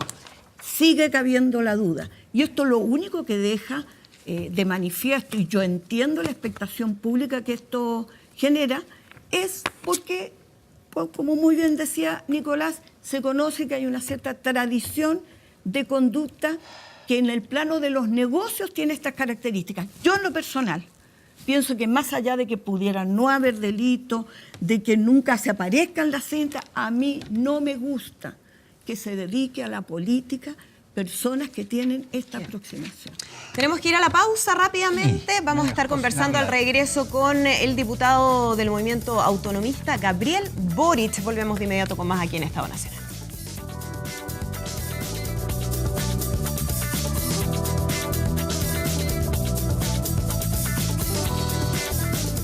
Ya estamos de regreso, seguimos en el panel de Estado Nacional y le damos de inmediato la bienvenida a nuestro invitado de hoy, el diputado del movimiento autonomista, Gabriel Boric. Diputado, ¿cómo está? Muy buenos días. Muy buenos días, Andrea. Muy buenos días a todo el panel, a quienes nos están viendo y a quienes, porque están hoy día en la marcha contra la impunidad, no pueden estarnos viendo, pero de seguro también les interesa y les quiero mandar un saludo particular a ellos. Diputado, una semana complicada para el Frente Amplio con la renuncia a la presidencia de la Comisión de Relaciones Exteriores del diputado Vlado Mirosevic, posteriormente la renuncia a la Comisión de Familia de la diputada Pamela Giles. ¿Qué tan profundas son las diferencias que están quedando en evidencia al interior del Frente Amplio? ¿Son situaciones puntuales o tiene que ver con temas de fondo? En primer lugar, yo no le quiero restar importancia, hacer como si nada sucediera, porque es evidente que han habido diferencias públicas, pero tampoco las quiero sobredramatizar. Me parece que el Frente Amplio es una coalición heterogénea. Es una coalición que todavía adolece de una cultura política coalicional y que por lo tanto nos falta mejorar nuestras instituciones que nos permitan tener una resolución de conflictos mediante el diálogo y no a través de golpes comunicacionales, en donde estas situaciones puedan ser previstas y solucionadas antes de que estallen como estallaron esta semana. Ahora, me parece que esto es un momento de aprendizaje, creo que estamos totalmente a tiempo de revertir esta situación y yo por lo menos soy tremendamente optimista respecto al futuro, además por las reacciones y las conversaciones que hemos tenido al interior del mismo Frente Amplio, no solamente diputados y diputadas, sino también en las orgánicas, y quiero destacar que el Frente Amplio no son solamente sus orgánicas, sus parlamentarios, sino también miles de independientes a lo largo de Chile que nos apoyaron en la elección y que también se están organizando. Hace poco hubo un encuentro nacional de independientes frente amplistas. Entonces, creo que tenemos que sacar un poco el foco de todo el problema y pensar el Frente Amplio desde una perspectiva de más largo plazo, con mayor responsabilidad y, por cierto, con mayor madurez. ¿Pero está adquiriendo el Frente Amplio las prácticas de la vieja política o no? Porque es uno de los cuestionamientos que se hace, finalmente, que esté operando esta coalición, como operan en general las coaliciones políticas, pese a que justamente ha sido algo criticado desde el Frente Amplio. A ver, yo sería muy cuidadoso en eso. Las prácticas que nosotros hemos criticado son cuando a los partidos los financian empresas como las pesqueras, las mineras, desde el Partido Socialista hasta la UDI. Y esa es una práctica que el Frente Amplio no ha replicado. Cuando nos metemos en acuerdos o cuando la vieja política se metía en acuerdos que excluía totalmente a la ciudadanía, por ejemplo, en lo que fue el acuerdo de carrera docente, lo que fue la primera reforma tributaria, la famosa cocina de Saldívar, son temas que nosotros no hemos replicado y nos hemos planteado para desbordar la institucionalidad desde ese punto de vista. Ahora, si la vieja política, tú dices que es tener conflictos al interior de una coalición, bueno, eso existe desde los tiempos más inmemoriales y me parece que la pregunta no es si es que eso va a desaparecer, vamos a seguir teniendo problemas, por cierto. El punto es cómo los enfrentamos y mejoramos nuestra institucionalidad para que de aquí en adelante eso no perjudique nuestra posibilidad de empujar los cambios que son los que nos convocan. Pero el tema es qué tan profundas son algunas diferencias, por ejemplo, en materia de derechos humanos y lo que han sido las críticas que ha recibido usted, que recibió el propio Vlado Mirosevic, sobre la posición que hay que tener con el tema de Cuba, Venezuela, Nicaragua. ¿Se puede estar en una misma coalición cuando hay diferencias significativas respecto a esa mirada, por ejemplo? Desde mi punto de vista, la discusión respecto a la universalidad e indivisibilidad, que se trata poco también, de los derechos humanos, es una discusión de principios. Ahora es una discusión de principios que no tiene una sola voz, sino que, y no es tú eres un justificador de las violaciones y tú eres un santo que las repele. No, hay una serie de puntos de vista intermedios que tienen que debatirse políticamente con altura de miras y fuera de las caricaturas. Y me parece que ese debate se está iniciando en el Frente Amplio porque es un debate que durante mucho tiempo se había rehuido porque sabemos que es difícil. Pero yo por lo menos tengo la convicción además de que ese debate debe ser público porque debemos dejarnos influenciar también por las voces de la sociedad. Debates sobre principios no se van a resolver entre cuatro paredes poniéndonos de acuerdo entre orgánicas. Tiene que ser un debate público, con cartas, con columnas, con reflexiones, incorporando la visión de otros actores sociales que no participan del Frente Amplio o quienes tienen simpatía pero no militan. Y me parece que eso es un debate abierto. El Frente Amplio va a tener un congreso para poder abordarlo. Y no se trata solamente de Cuba, Venezuela o Nicaragua. Yo tengo una posición respecto a eso, la he expresado, sino se trata también de las violaciones a los derechos humanos en general y en particular en nuestro país. Es un tema que ha generado ahí algunas críticas, incluso hacia su figura. Y uno de los más críticos ha sido Alberto Mayol, que escribió una columna dedicada a usted, diputado, donde dice, entre muchas otras cosas, el Ángel Gabriel ha aparecido entre nosotros como un ácido bórico para plantear incómodas posiciones sobre el uso de chaqueta y corbata en el Congreso Nacional, y hace ahí todo un sarcasmo en relación a cuál es su posición. ¿Usted qué atribuye esas críticas? ¿Es algo personal que tiene con Alberto Mayol? No, yo no tengo nada personal con Alberto. ¿Él tiene algo personal con usted? Lo desconozco y me parece que baja la calidad del debate si yo me pusiera a polemizar con las metáforas y adjetivos. A mí este debate me parece un debate que tiene que ser serio, responsable, con altura de mira. Creo que vale la pena que lo tengamos levantando argumentos, discutiendo con quienes piensan diferente dentro de nuestra misma coalición, porque yo creo que la diversidad del Frente Amplio es algo que nos enriquece. Y por lo tanto, ante la caricatura, yo prefiero salir y hablar del tema de fondo. Ahora, no voy a entrar en que aquí hay un camino hacia una posible candidatura presidencial de su parte. ¿Eso es así? ¿Hay efectivamente ya desatado una carrera presidencial al interior del Frente Amplio pensando en lo que se viene? En absoluto. ¿Eso no es así? Eso no es así. ¿Usted en lo particular? Yo lo desmiento de manera categórica. Yo no estoy en mi primer año del segundo periodo pensando en ser candidato presidencial. Yo tengo la convicción de que la política se trata de proyectos colectivos y por lo tanto quienes creen que casi que nacieron para ser presidentes o que están en una permanente campaña, al estilo en su momento Meo o Sandón, gente que cree que es el tema de la vida, para mí eso me resulta tremendamente ajeno. La política no es de Quijotes contra molinos, la política es un acto colectivo y falta mucho debate por delante para tomar definiciones de esas características y además, reitero, Beatriz Sánchez en este momento me parece que sin lugar a dudas es la persona mejor posicionada para encarar ese desafío, si es que ella así lo tiene bien también. Gonzalo Miller. Buenos días, diputado. Buenos días. La última vez que lo tuvimos aquí fue a propósito de la Comisión de Infancia. Usted se atrevió, recibió la invitación y junto con recibir la invitación recibió una batería de críticas respecto del Frente Amplio de tu participación en esa instancia. Acto seguido, meses mediante, tu pronunciamiento respecto de la universalidad de los derechos humanos y atreverse a criticar desde la izquierda, ¿no es cierto?, lo que pasaba en Cuba, lo que pasaba en Nicaragua, lo que pasaba en Venezuela y en otros países. Pero especialmente esos fueron los que generaron una reacción desde el interior del Frente Amplio durísima, con más sarcasmo como lo hace Mayol o muchísimo más dura desde otras voces del propio Frente Amplio. Y yo creo que la dicotomía del Frente Amplio, y eso es lo que te quiero preguntar, no tiene tanto que ver con estos episodios de personalismo, liderazgo, epítetos más, algunos epítetos de grueso calibre, o la posición de Vlado Mirosevic, las renuncias, sino que, en mi apreciación, tú tienes una mirada del Frente Amplio y lo quieres hacer transitar en el atributo gobernabilidad, como un interlocutor válido respecto al gobierno, por ejemplo, Comisión de Infancia, atreverse en eso, o respecto de lo que pasa en el mundo. Y resulta que al interior del Frente Amplio hay una izquierda que no está disponible o no le interesa mucho el atributo de gobernabilidad, lo que le interesa al mundo es un testimonio. Y tiene un testimonio que le implica a sentirse leal respecto de lo que pasa en Venezuela o de Maduro y su gobierno, respecto de lo que pasa con Ortega en Nicaragua. Tiene niveles de lealtad que le impiden transitar hacia donde vas tú. Entonces, finalmente, no es posible que una coalición política que no ofrezca gobernabilidad sea competitiva finalmente. Y resulta que el golpe más duro o que más debiera preocupar a las orgánicas del Frente Amplio, como tú les llamas, no tiene que ver con estos episodios. Tiene que ver con que la semana pasada se produjo un acuerdo en torno al salario mínimo entre el gobierno y una parte de la centroizquierda. Y esa parte de la centroizquierda se atrevió a ofrecer gobernabilidad. Y dijo, mire, nosotros tenemos una tradición, fuimos gobierno, no estoy diciendo que sea la exconcertación, ellos también fueron parte de la nueva mayoría y todo, pero dijeron, nosotros tenemos una tradición y sabemos que, y ofrecemos gobernabilidad y no tenemos problema, y llegaron a un acuerdo rápidamente. Fue tan fuerte ese acuerdo que finalmente fue votado casi unánimemente, salvo 3 diputados, me parece. No, nosotros lo votamos en contra entero. El Frente ¿En Amplio. la Cámara de Diputados? En la Cámara de Diputados.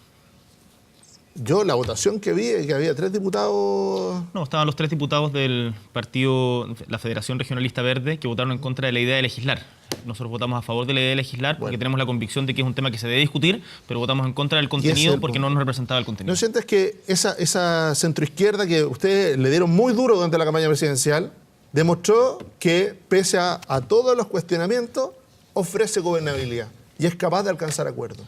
Y los deja a usted en una orilla que es más de una izquierda más testimonial, pero que no es alguien que de alguna manera haya demostrado todavía la capacidad de alcanzar acuerdos cuando hay diferencias, cuando hay costos, cuando es difícil alcanzar esos acuerdos. Diputado. Esta semana comenzamos en la Comisión de Constitución, Legislación y Justicia a debatir el proyecto que crea el Servicio de Protección a la Niñez, que es fruto de uno de los acuerdos de la Comisión de Infancia y en donde se incorporan muchas de las propuestas que levantamos desde el Frente Amplio para esa comisión, en conjunto con una gama transversal, tanto de gente vinculada a la política como la sociedad civil también. Paralelamente, se está discutiendo la ley que crea las garantías para la niñez en el Senado, cosa que también fue parte de estos acuerdos. Hoy día hay un debate respecto a la reforma que tiene que tener no solamente la ley reservada del cobre en materia de Fuerzas Armadas, sino también en orden de seguridad, en donde nuestro compañero alcalde Jorge Charp fue partícipe de esos debates.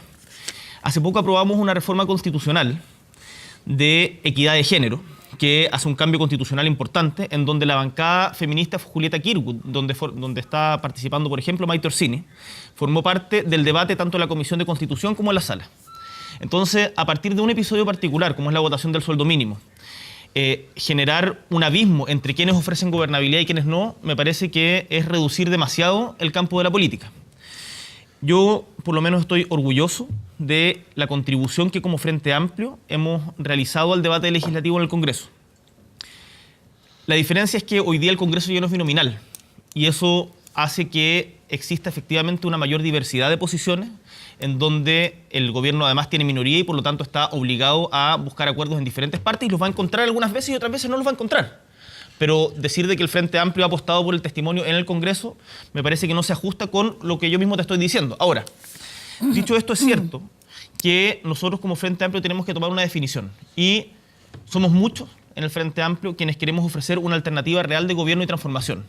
Nicolás, por ejemplo, participó como uno de los coordinadores, no recuerdo si será el cargo o no, pero participó de la construcción de lo que llamamos el programa de muchos, en donde además lo sometimos a plebiscito abierto y donde votó un montón de gente para construir ese programa que contenía un seguro único de salud, en donde se hablaba de terminar con el escalafón, con el doble escalafón en las Fuerzas Armadas, en donde hablábamos de la necesidad de una profunda reforma que termine con las AFP en materia de sistema previsional, reformas en el área laboral, etcétera, etcétera, etcétera. Entonces, yo tengo la convicción de que el Frente Amplio tiene muchos más elementos que nos unen, más allá de las polémicas que no las desconozco y que estoy disponible para abordarlas, y que en ese aspecto tenemos que profundizar. Carlos Larraín. Sí. Gabriel, quería preguntar, aparte de estos episodios que se han mencionado y que son importantes, ¿cómo se arregla la vida interna del Frente Amplio si se considera que ustedes tienen tantísimos elementos dispares?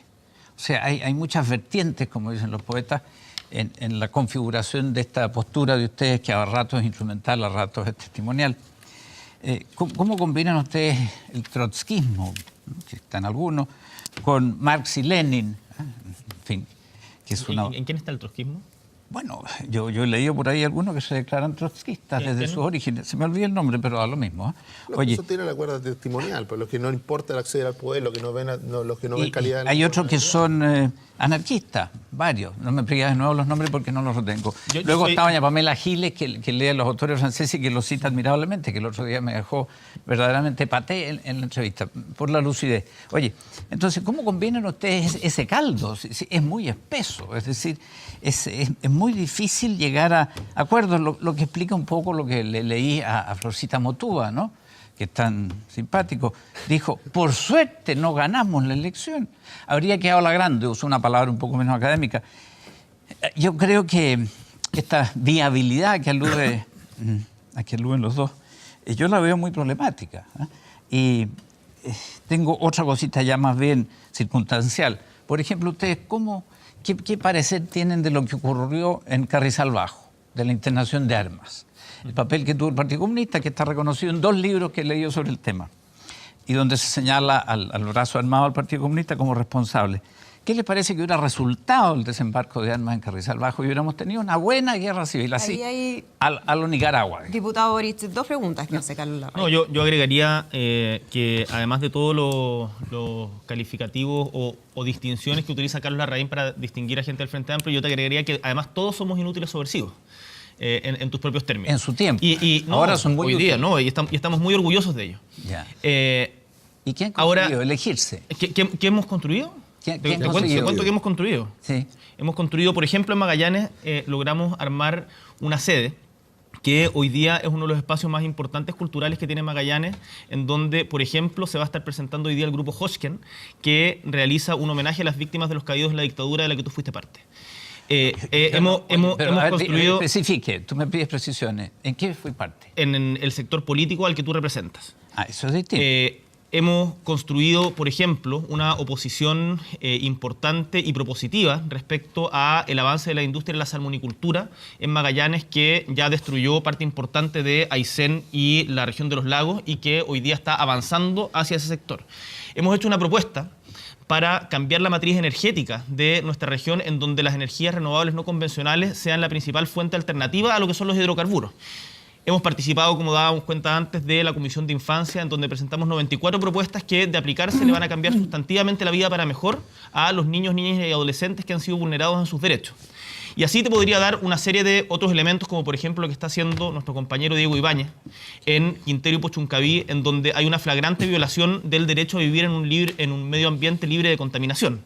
Y en donde hoy día, la semana pasada, presentamos una propuesta de resolución para igualar el estándar de las normas OMS a las que tienen hoy día en Chile, que sencillamente no se respetan, como ha quedado de manera evidente. Entonces, estamos todos de acuerdo que se respeten. Si me preguntan, no, es que hoy día no existen en Chile, ese es el problema. Bueno, tienen que, por iniciativa presidencial, y eso es lo que le propusimos al presidente, hacer una modificación para que efectivamente estemos a la altura de los estándares internacionales. Entonces, cuando me preguntas qué es lo que hemos construido, te doy algunos ejemplos, pero además estamos en muchos otros procesos. ¿Pero cómo responde a Carrizal Bajo eso? Y es que no tiene nada que ver con Carrizal Bajo. No, algo tendrá que ver. Pero te voy a... Tú eres joven, pero no tanto. Pero te voy a responder también la pregunta sobre Carrizal Bajo. Yo, durante la dictadura, creo que todas las formas de lucha eran válidas. Me parece que una guerra civil es absolutamente indeseable. Me parece que, evidentemente, la violencia genera más violencia, y me parece, sin embargo, que quienes decidieron combatir por la vía de las armas a la dictadura estaban en su legítimo derecho a hacerlo. Esa es una opinión personal. No es del conjunto del Frente Amplio. No la atribuyo al resto, y me parece que la situación de la dictadura es absolutamente diferente a la situación que vivimos en democracia. Y por lo tanto, yo no soy quienes van a salir hoy día a esconderse detrás de o debajo de una mesa para negar lo que fue la experiencia del Frente Patriótico Manuel Rodríguez. Y lo de Palma Salamanca, Dicho si te esto, puedo preguntar, ¿qué ocurrió en democracia? Dicho esto, yo creo que el Frente Amplio, además, el Frente Amplio, todos entendemos, o más bien estamos en un proceso de maduración en donde la historia no parte con nosotros. Y eso yo creo que es muy claro y es importante decirlo. La historia no parte del 2011 y por lo tanto es relevante que nos arraiguemos, que nos enraicemos en la historia política de la izquierda en Chile. Porque nosotros no inventamos la rueda. Buen punto. Y ahí yo estoy tratando de escribir un libro justamente respecto a este tema, en diálogos con diferentes personalidades, hombres y mujeres que fueron parte activa de la política chilena en los 60-70, justamente para dar cuenta de que estamos enraizados en la historia de Chile. Y eso yo creo que nos va a dar más perspectiva para lo que queremos construir a futuro, que es parte de lo que te he dicho antes y que está muy bien representado, por cierto, en el programa que Beatriz Sánchez le presentó al país y con el que casi pasamos a segunda vuelta y que tenemos el desafío de, en 4 años más, en 3 años más, plantearnos como alternativa real, seria y responsable de gobierno. Aldo Cornejo. Bueno, yo no... A ver, hemos conocido en el último tiempo declaraciones, en fin, de ciertas dificultades que ha tenido el Frente Amplio. La renuncia de Vlado Mirosevic, de Pamela Giles, en fin, que entiendo que es por una situación interna de la Cámara.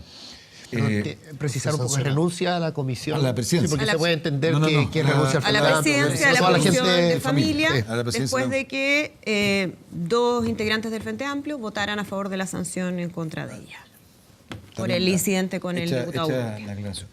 Bueno, sin duda que todas esas situaciones que hemos conocido en el último tiempo pueden afectar, y creo que de hecho afectan la percepción que la opinión pública puede tener de un conglomerado político desde el punto de vista de su capacidad para ofrecer gobernabilidad en un tiempo determinado.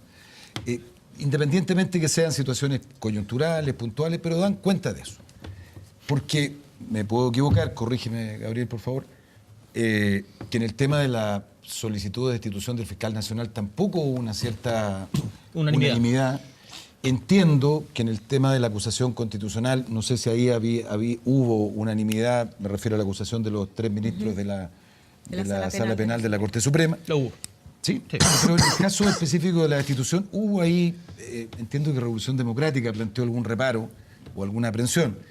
Dan cuenta de que el Frente Amplio es, sin duda, no cabe ninguna duda, un conglomerado político bastante de fuentes diversas, que provienen de lugares distintos. Dicho eso, y eso en ningún caso habla mal del Frente Amplio, yo creo que afecta sin duda, desde mi punto de vista, afecta, repito, la percepción que la opinión pública puede tener de un conglomerado político que aspira, y es legítimo que lo aspire, a ser gobierno en algún minuto. Pero yo quiero ir más allá.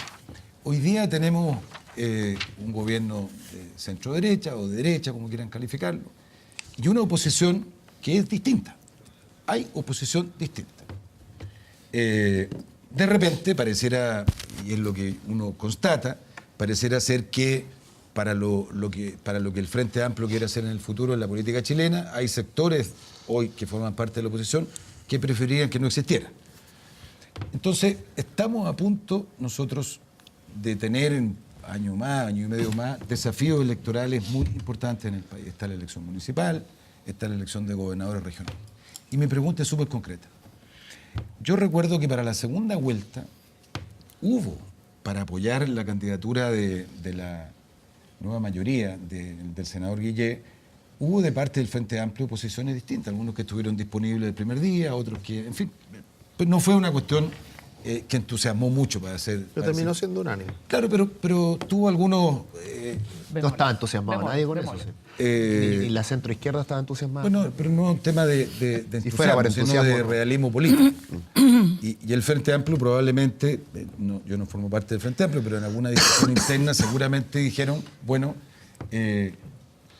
nosotros como Frente Amplio podemos resultar vitales desde el punto de vista político electoral para que yo hubiera sido presidente. En fin, esa discusión tenía que haber estado presente y va a estar presente en la negociación electoral que viene ahora. Entonces mi pregunta es, ¿cuál va a ser o cuál es o cuál debiera ser, en tu opinión, el rol que el Frente Amplio cumpla o debiera cumplir, atendida la heterogeneidad que la oposición tiene hoy día frente a la elección municipal y frente a la elección de gobernadores regionales? Porque lo que es claro es que si la elección de alcalde y de gobernadores regionales se da con una centro derecha, con candidatos únicos y una oposición dividida, los resultados electorales, no hay que ser experto electoral para adivinar cuáles van a ser, mayoritariamente. Entonces mi pregunta es, ¿qué es lo que tú crees que debiera o cuál debiera ser el rol que el Frente Amplio debiera cumplir? Diputado Boric. No entiendo. En primer lugar, la diversidad del Frente Amplio es un valor que debemos resguardar, cuidar y fomentar. Yo estoy feliz de que el Partido Liberal con Vlado Mirosevic forme parte del Frente Amplio, al igual que el Partido de Igualdad, con su experiencia de trabajo territorial, en particularmente vinculado al tema de la vivienda o, por ejemplo, el Movimiento Autonomista de Revolución Democrática. Creo que eso le hace bien al Frente Amplio. Hoy día el Frente Amplio son 13 organizaciones, algunos partidos políticos, otros movimientos, y no es muy difícil recordar que en 1988 la concertación de partidos por la democracia eran 17. Y por lo tanto, ahí evidentemente van a haber procesos de reconfiguración interna, pero esa diversidad no me parece un problema y creo que en la medida en que vayamos, y creo que hay que acelerar el proceso de aprendizaje, vamos a lograr tener una institucionalidad con mayor musculatura y poder procesar nuestras diferencias que no van a dejar de existir en causas institucionales que no generen estos problemas mediáticos que han habido que representan algo más profundo. Dicho esto, respecto a la reconfiguración de la política de alianzas a nivel nacional, es un tema sin lugar a dudas más complejo y esta es mi opinión personal porque no ha sido discutida todavía en el seno de todas las organizaciones del Frente Amplio. Yo creo que no es posible, o no es deseable más bien, una alianza electoral con los partidos de la ex nueva mayoría si es que esta no viene previamente con un debate político de fondo. Si es solamente por un cálculo electoral para que no gane la derecha, a mí me parece insuficiente y creo que eso sí nos metería en una lógica política añeja que nos terminaría inevitablemente indiferenciando de lo que terminó acomodando y vaciando de convicciones aparte de los partidos de la nueva mayoría.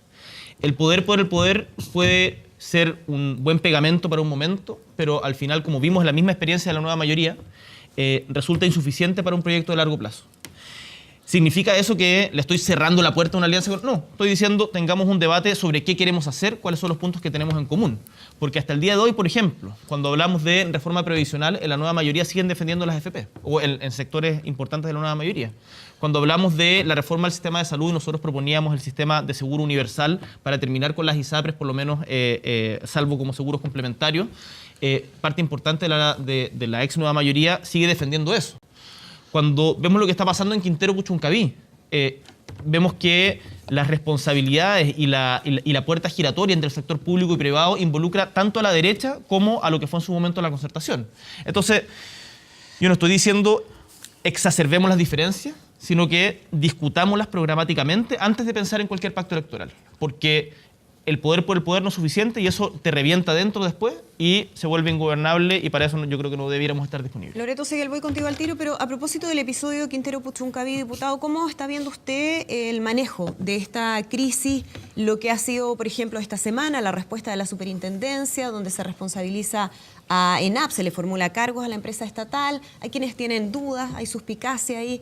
¿Cuál le parece a usted que debiera ser la manera de manejar este episodio? Yo quiero recomendarles a quienes nos están viendo, a los televidentes, a que busquen en redes sociales a nuestro diputado también del Movimiento Autonomista, Diego Ibáñez.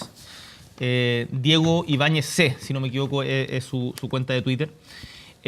Porque él ha hecho un seguimiento permanente del conflicto, ha estado en el territorio con las comunidades y ha dado cuenta de lo errático que ha sido el actuar del gobierno, en donde por un lado se tira a los leones al hilo más delgado, que es Carlos Franz, y por otro se acusa de manera, creo yo, anticipada, sin todos los antecedentes del caso, solo a ENAP, cuando las otras empresas privadas de la zona han claramente vulnerado las normas ambientales que han generado estas nubes tóxicas y todo lo que ha sucedido. ¿Y con qué objetivo sería eso?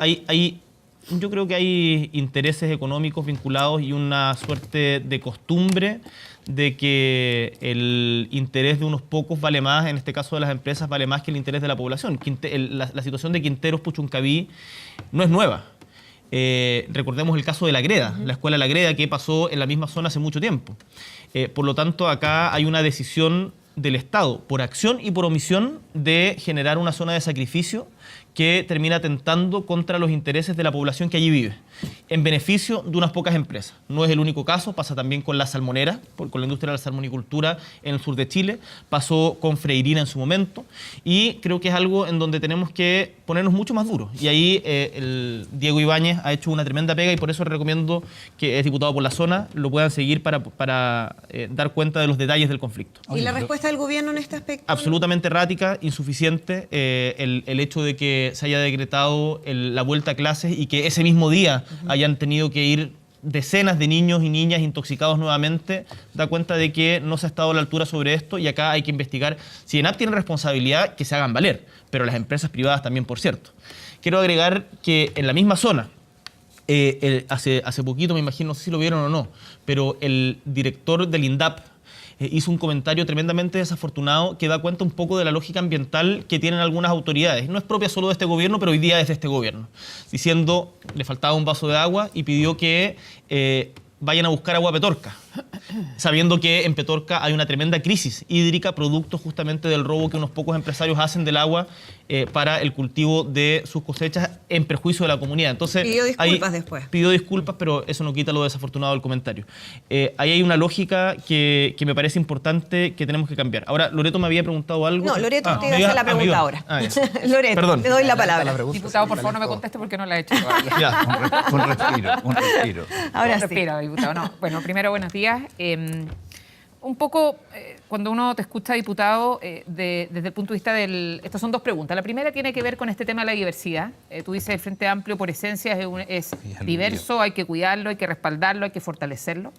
Pero yo me imagino que en esa diversidad hay una base mínima, porque si fuera todo diverso, la verdad que es justamente el gran desafío. Es muy diverso, muy atomizado, ¿cómo le damos gobernabilidad? Entonces uno busca bases mínimas o pisos mínimos donde estén todos de acuerdo.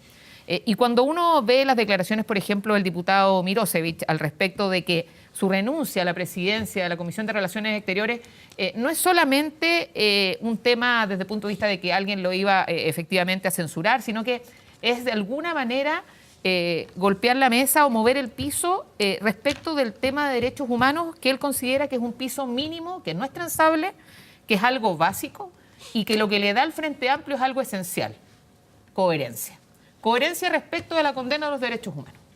Y en ese sentido, uno escucha que, al menos hoy día, uno podría mirar algunas declaraciones tuyas, diputado, antes, yo me sorprendí gratamente cuando veo que tú condenas, desde el punto de vista más que condenar, haciendo un análisis muy específico respecto de Cuba, respecto de Nicaragua, respecto de Venezuela, respecto de China. O sea, efectivamente, hoy día, tal vez hace un par de meses atrás, uno vio que había una condescendencia un poco más grande con Cuba, por ejemplo, de parte tuya. Hoy día es mucho más clara respecto de decir esto no va.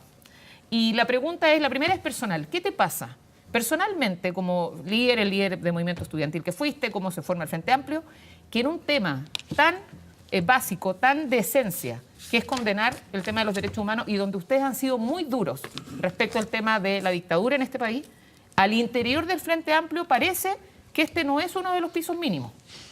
Aquí no hay un acuerdo mínimo. Entonces, uno entiende la diversidad, pero ¿qué te pasa a ti como persona? Y eso para mí es relevante porque uno dice, si en algunas cosas no estamos de acuerdo, no hay coherencia, entonces la diversidad no se sustenta mucho en el tiempo.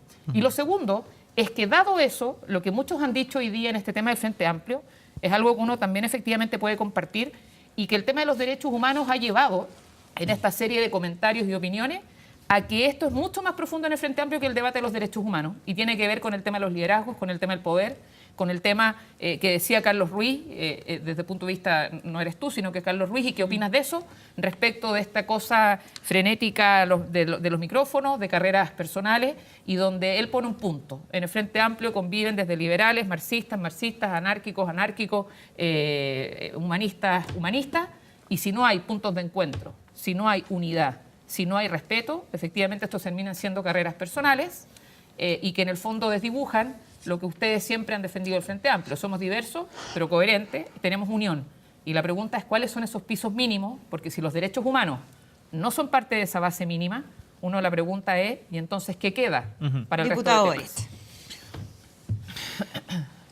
Sobre el debate de derechos humanos, a mí me parece que se abrimos una oportunidad para debatir un tema que es esencial, que va más allá de cualquier coyuntura, en donde habla en el fondo de qué es lo que nosotros estaríamos dispuestos y qué no a hacer en una situación de poder. Y por lo tanto, me parece que es un debate que es esencial. ¿Y qué es lo que se ha logrado últimamente? Declaraciones mucho más categóricas respecto del derecho universal, o sea, respecto de la universalidad de los derechos humanos. Ahora, yo creo que hay que adentrarse un poquito más en eso. La Mesa Nacional la Mesa Nacional del Frente Amplio, donde participan todas las organizaciones, sacó una declaración defendiendo la universalidad en el respeto de los derechos humanos. Yo creo que hay que adentrarse más en eso porque es un camino pedregoso, es un camino que también está plagado de declaraciones de buenas intenciones, pero que en la práctica, a la hora que tenemos que condenar, por ejemplo, la represión estatal en Nicaragua, pareciera no ser tan claro ese compromiso. Ahora, todos los casos son distintos y uno tiene que ser capaz de evaluarlos históricamente y hacerse un juicio sobre ellos de manera específica sin jugar al empate. O sea, no puede ser, desde mi punto de vista, que yo critique el debilitamiento de las condiciones democráticas en Venezuela y acto seguido diga, y en Estados Unidos también. No, uno tiene que decir, respecto a este tema yo tengo esta posición. Creo que eso es algo que nosotros le exigimos a la derecha acá y que no ha sido capaz de cumplir, en su gran mayoría. Cuando dice condena absoluta a los derechos, a la violación de los derechos humanos en dictadura, inmediatamente te sacan Cuba, Venezuela, Nicaragua. Yo creo que nosotros tenemos que tener un solo estándar en esta materia, entendiendo que cada caso es diferente, pero que no hay contexto que justifique bajo ningún punto de vista, ni el gobierno que sea, la violación a los derechos humanos. Y los derechos humanos no son solamente los derechos civiles y políticos a los que estamos acostumbrados a debatir, son también los derechos económicos, sociales y culturales. Y por lo tanto, uno de los principios en derecho internacional que se aplica al debate de derechos humanos es la indivisibilidad. Tal como en función de garantizar derechos sociales, no podemos permitir para el proyecto que queremos construir en Chile la limitación o conculcación de ciertos derechos políticos. Al revés, no podemos quedarnos satisfechos si es que decimos que la gente de Quintero, Puchuncaví, Freirina en su momento, Aysén u otras regiones, u otros conflictos, tienen derecho a protestar mientras se les viola el derecho a vivir en un ambiente libre de contaminación, por ejemplo. Es importante abordarlo de una manera mucho más global. Hay una columna respecto a esto que escribió Felipe Ramírez en El Desconcierto, que la recomiendo. Han habido varios, se ha abierto un debate interesante. Cristóbal Cortés escribió algo también muy interesante. Camila Rojas, diputada, también escribió algo interesante. Y yo creo que hemos empezado a darle más contenido al debate y salir solamente de la caricatura. Y eso yo creo que es tremendamente positivo. Respecto a los pisos mínimos, yo concuerdo en que respecto a ciertos temas de principio es importante tener pisos mínimos comunes y a partir de ahí ir construyendo en conjunto. Yo puedo tener una diferencia con, no sé, voy a inventarla porque no es que exista esta en particular, pero puedo tener una diferencia con Tomás Hirsch o con Natalia Castillo respecto a la gradualidad de la reforma tributaria. Y eso no es un problema, uno puede convivir perfectamente con ese tema. Pero me parece que si tenemos una diferencia respecto a la necesidad de respetar los derechos humanos sin contexto, eso sí sería grave. Y ese es un debate que se está abriendo, que tiene que encauzarse orgánicamente, que no se va a zanjar por actos por la prensa. Y en ese sentido yo le he hablado respetuosamente que me parece que es un error la renuncia a la comisión y yo espero que rectifique y vuelva, porque la posición que defiende no está solo en ella. Y lo mismo respecto a Pamela Giles. Nicolás Grau. Sí. Bueno, primero una aclaración. Con Gabriel militamos en la misma organización. Esto se hace muy poco en televisión hacer este tipo de aclaraciones, pero creo que como el movimiento autonomista es menos conocido, creo que es razonable decirlo. Voy a hacer un comentario y voy a terminar con una pregunta, en línea con lo que decía Gabriel. Primero, el Frente Amplio efectivamente es una organización o una suma de organizaciones bastante heterogénea, pero hizo algo relativamente distinto a lo que hicieron las otras organizaciones en la elección anterior, ¿cierto? Nosotros fuimos capaces de presentar un proyecto programático bastante extenso, son unas 300 páginas que da, incluso en mi opinión, respuestas de todos los temas en exceso, incluso para lo que sería un programa, pero es un ejemplo claro de que cuando uno trata de construir espacios muy democráticos, donde todos tenían los derechos a participar, uno podía participar en una comuna, se podrían participar en frentes, por ejemplo, laborales, en frentes de temas de movilización por la vivienda, en fin, y fuimos capaces de construir un programa en el que el nivel de acuerdo que había entre las distintas organizaciones, las cuales efectivamente tienen diferencias ideológicas muy importantes. Los liberales tienen visiones distintas a las que tenemos nosotros, que venimos más bien de una tradición socialista, ¿no es cierto? Tenemos diferencias, pero fuimos capaces de ponernos de acuerdo, yo diría, en el 90 y tanto % de las cosas, en un programa que especificaba todas las cosas relevantes que en general uno discute en la política pública, ¿no es cierto? Y lo hicimos de manera democrática. Entonces, cuando se dice que el Frente Amplio puede tener dificultades para encontrar ciertos acuerdos, a veces pasa que la gente no conoce bien lo que ha hecho el Frente Amplio. Yo he escuchado esta semana mucha discusión en la radio a propósito de estas diferencias y nadie sabe esto. Nadie dice que nosotros hicimos esta construcción programática, ustedes la pueden ir a ver ahí y pueden ver lo interesante que es, a mi modo de ver esto ya es una virtud, que gente con visiones ideológicas tan distintas sea capaz de plantear un proyecto coherente al país en lo que se refiere a un programa de gobierno. Eso a mí me parece un avance y que además se dice muy poco, que es mayoritario en el Frente Amplio, y lo que creo que es más interesante es que creo que también es mayoritario en el progresismo de las dos personas que me acompañan acá, más allá de lo que dicen sus partidos políticos. Yo estoy seguro que si el grueso de las bases de la nueva mayoría lee nuestro programa, que construimos de manera democrática, yo estoy seguro que el grueso de esa militancia va a estar de acuerdo en las cosas que nosotros estamos planteando. Puede ser que tengamos un debate, por ejemplo, de nosotros estamos planteando 10 y tal vez en un gobierno se pueden hacer 2, 3, pero con cada una de esas cosas por separado, lo más probable es que estarían de acuerdo, pero no se han abierto en su coalición a hacer cosas de este tipo y a saber realmente lo que piensa su militancia. Ahora, dos cosas más, muy breves. Pero hay que aplicar la ley del turno. La primera. No, pues si usted habló harto, la primera. Carlos Larraín, la primera. No conocía esa ley.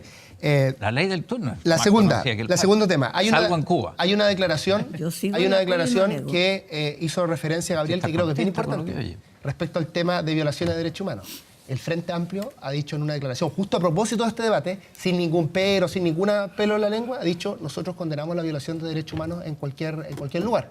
¿Cuál es la diferencia que tenemos en el Frente Amplio? Y yo creo que es importante acotarla. Habemos algunos, yo ahí me siento parte de la postura que ha empujado Gabriel, habemos algunos que creemos que estas cosas hay que decirlas. Públicamente hay que rechazar cuando se viola los derechos humanos, por ejemplo, no permitiendo la protesta social en algún lugar. A pesar de que ese gobierno sea de izquierda, porque valoramos la protesta social como un hecho relevante en cada una de las sociedades. Hay otros, en cambio, que lo que piensan es que cuando uno dice esas cosas hay un problema de oportunidad, ¿cierto? Porque al mismo tiempo que se violan los derechos humanos en ese lugar, en esos países también tienen el agobio de otros países, está la presión de Estados Unidos, cuestiones que nosotros compartimos. Pero nuestra diferencia es que nosotros creemos que hay que decirlo igual. Entonces, muy distinto una diferencia entre personas que no creen que se tienen que respetar los derechos humanos en todos los lugares versus una diferencia que tiene que ver con si eso lo decimos o no lo decimos. Y esta diferencia es bien importante porque si ustedes ven las declaraciones, las críticas que hizo Gabriel también fueron, las críticas que hizo Gabriel también fueron criticadas, por ejemplo, por Amaya Fernández. O sea, gente de la nueva mayoría dice no era la oportunidad de hacerlo. Claro. Ahora, lo último. Sí. Gabriel, Nicolás, porque tengo que darle el pase a Clarisa. A propósito de la importancia de poder empujar cosas en conjunto, en fin, estamos cruzados en un debate ahora de impuestos, ¿cierto? La reforma tributaria, de acuerdo a todo el mundo de la centro-izquierda e izquierda que ha hecho análisis, es súper claro que hace que las personas de más altos ingresos paguen menos impuestos y además hay un riesgo serio de que se pueda seguir recaudando lo mismo.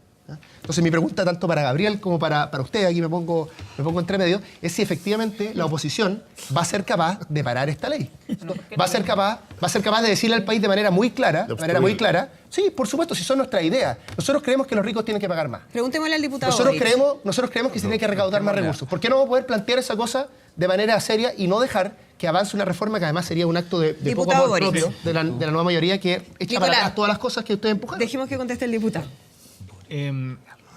Gonzalo acaba de utilizar una palabra que creo que es importante justamente para el debate que plantea Nicolás. Dijo obstruirla. El rol de una oposición es plantear sus ideas con convicción. El arte de la política es ponerse de acuerdo entre quienes piensan diferentes, por cierto. Pero cuando se enfrentan posiciones que son tan distintas y se propone una política pública que desde nuestro punto de vista le hace daño al país, tenemos que oponernos a ella y evitar que se consagre. La reforma tributaria, tal como ha sido planteada hoy día, tiene el defecto claro que plantea Nicolás. Exenciones de impuestos, rebaja de impuestos al sector más rico de la sociedad y, por otro lado, una incertidumbre respecto de si se va a poder recaudar lo mismo y, por lo tanto, si es que no se puede, cuáles son los programas que se van a ver afectados respecto a este tema. Los programas sociales que se van a ver afectados. Como Frente Amplio, nosotros vamos a impulsar el rechazo a estas ideas y creemos que esto no se debe negociar en la coma, sino que es un principio diferente. La reforma tributaria... ¿Se va a votar en contra de la idea de legislar? La reforma tributaria... ¿En la práctica? Voy a contestar a esa pregunta. La reforma tributaria que empujó el gobierno de Michelle Bachelet lleva un año en régimen. Y para que esté totalmente en régimen tendríamos que esperar a la operación de renta 2019. Por lo tanto, para hacer una reforma seria, nos parece que lo mínimo es ver cuál es el impacto de la reforma tributaria anterior. Y el informe económico que entregó el gobierno, que Giorgio Jackson en particular, quien está en la Comisión de Hacienda, lo ha estudiado en detalle y nos ha compartido las impresiones, da cuenta de que no hay certeza de que se pueda mantener el mismo nivel de recaudación. ¿Y qué es lo que está detrás de eso? Porque no es que en la derecha sencillamente sean malos y quieran que los ricos ganen más y los pobres ganen menos. No, lo que ellos creen es que si le rebajan la carga impositiva a los sectores más ricos del país mediante sus empresas, va a haber más empleo, más inversión, más trabajo, más desarrollo. Y que por lo tanto eso va a beneficiar al global de la economía. Esa es la tesis que está detrás de la reforma tributaria de Piñera. Y nosotros no compartimos esa tesis. Y en ese sentido, la pregunta que hacía Gonzalo, ¿van a votar en contra de la idea de legislar? Lo estamos discutiendo, pero mi perspectiva, por lo menos en esto, es que si la reforma mantiene estos principios, tenemos que votar en contra de la idea de legislar, porque esa votación no es votemos a favor de la idea de legislar para ver qué se puede cambiar. Siempre que se empieza a legislar un proyecto que ingresa al gobierno, solo puede ser modificado en sus márgenes y no sustantivamente. Y una reforma de estas características, como Frente Amplio, no estamos disponibles para aprobar. Clarisa Hardy. Hola, Gabriel, buenos días. Una aclaración previa antes de entrar, porque no lo quería dejar pasar porque lo dijiste al inicio frente a esta pregunta si ustedes privilegiaban gobernabilidad, etcétera. Es que las cosas que mencionaste de la infancia, aun cuando el Partido Socialista no integró la comisión, resulta que los ejemplos que tú diste, la ley que está en discusión de Ley de Garantías de Derechos de Niños, Niñas y Adolescentes, como el Servicio de Protección de la Niñez, son proyectos que se gestaron en el periodo anterior, fueron ampliamente puestos como debate por el propio Partido Socialista, de modo que haberse sentado o no a la mesa no conspira para nada con una preocupación fundamental y con iniciativas en el tema de la infancia. Quería aclarar que no es sentarse en una comisión una prueba de gobernabilidad, hay distintas maneras de hacerlo, quería dejarlo asentado. La segunda, a mí me parece que es cierto que el Frente Amplio está viviendo, y hemos visto amplificado por todos los medios estas diferencias internas, pero esto es parte del recurso mediático, es decir, ha habido diferencias fuertes al interior de la coalición de gobierno, las ha habido históricamente en lo que fue la concertación de Partidos por la Democracia, en la nueva mayoría, ni hablar, tuvimos diferencias bien importantes en el gobierno anterior. Es parte de la dificultad de gobernar en coalición, sobre todo cuando no hay tradiciones largas de coalición. El punto, Clarisa, cuando no estás gobernando y te pasa eso. Bueno, yo entiendo la tensión de gobernar. Precisamente gobernar de pronto te puede dar elementos de cohesión. Cuando solamente no estás, es una coalición nueva, muy joven. Recordaba, Gabriel, que al inicio la concertación de Partidos por la Democracia fuimos 17. Ponerse de acuerdo. ¿Ah? Terminamos, bueno, es que se parte, yo quería ir a eso. En aquel momento era tan crítica la situación, era tal la necesidad de recuperación democrática, que encontrar el elemento común, el cemento que hacía la coalición, fue fácil. Clarisa, vamos a la pregunta porque queda poquito tiempo. La pregunta es, dada la complejidad que eso tiene ahora, porque yo creo que el tema de derechos humanos y de la dignidad de las personas no es una cuestión que debe ser la condición básica ni del Frente Amplio ni de la Nueva Malla, o lo es del conjunto de los partidos políticos, o está en cuestión los derechos humanos en general.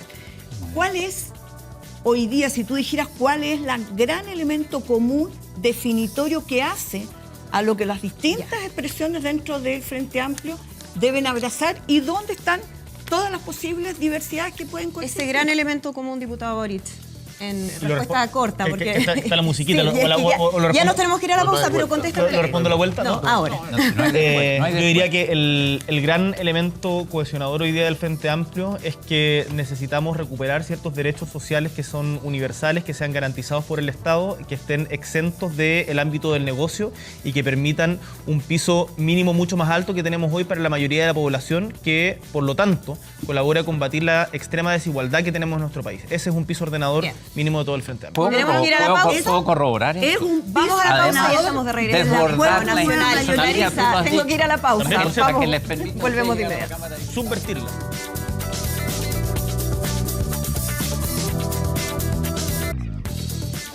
Bien, comenzamos ya a despedir esta edición de Estado Nacional. Le agradecemos al diputado Gabriel Boric por habernos acompañado. Diputado, muchas gracias. Muchas gracias a ustedes. A cada uno de nuestros panelistas y a ustedes, por supuesto, siempre en sus casas. El próximo domingo no hay programa, pero sí el subsiguiente, así que los esperamos para seguir analizando todo el escenario político. Que estén muy bien. Buenas tardes.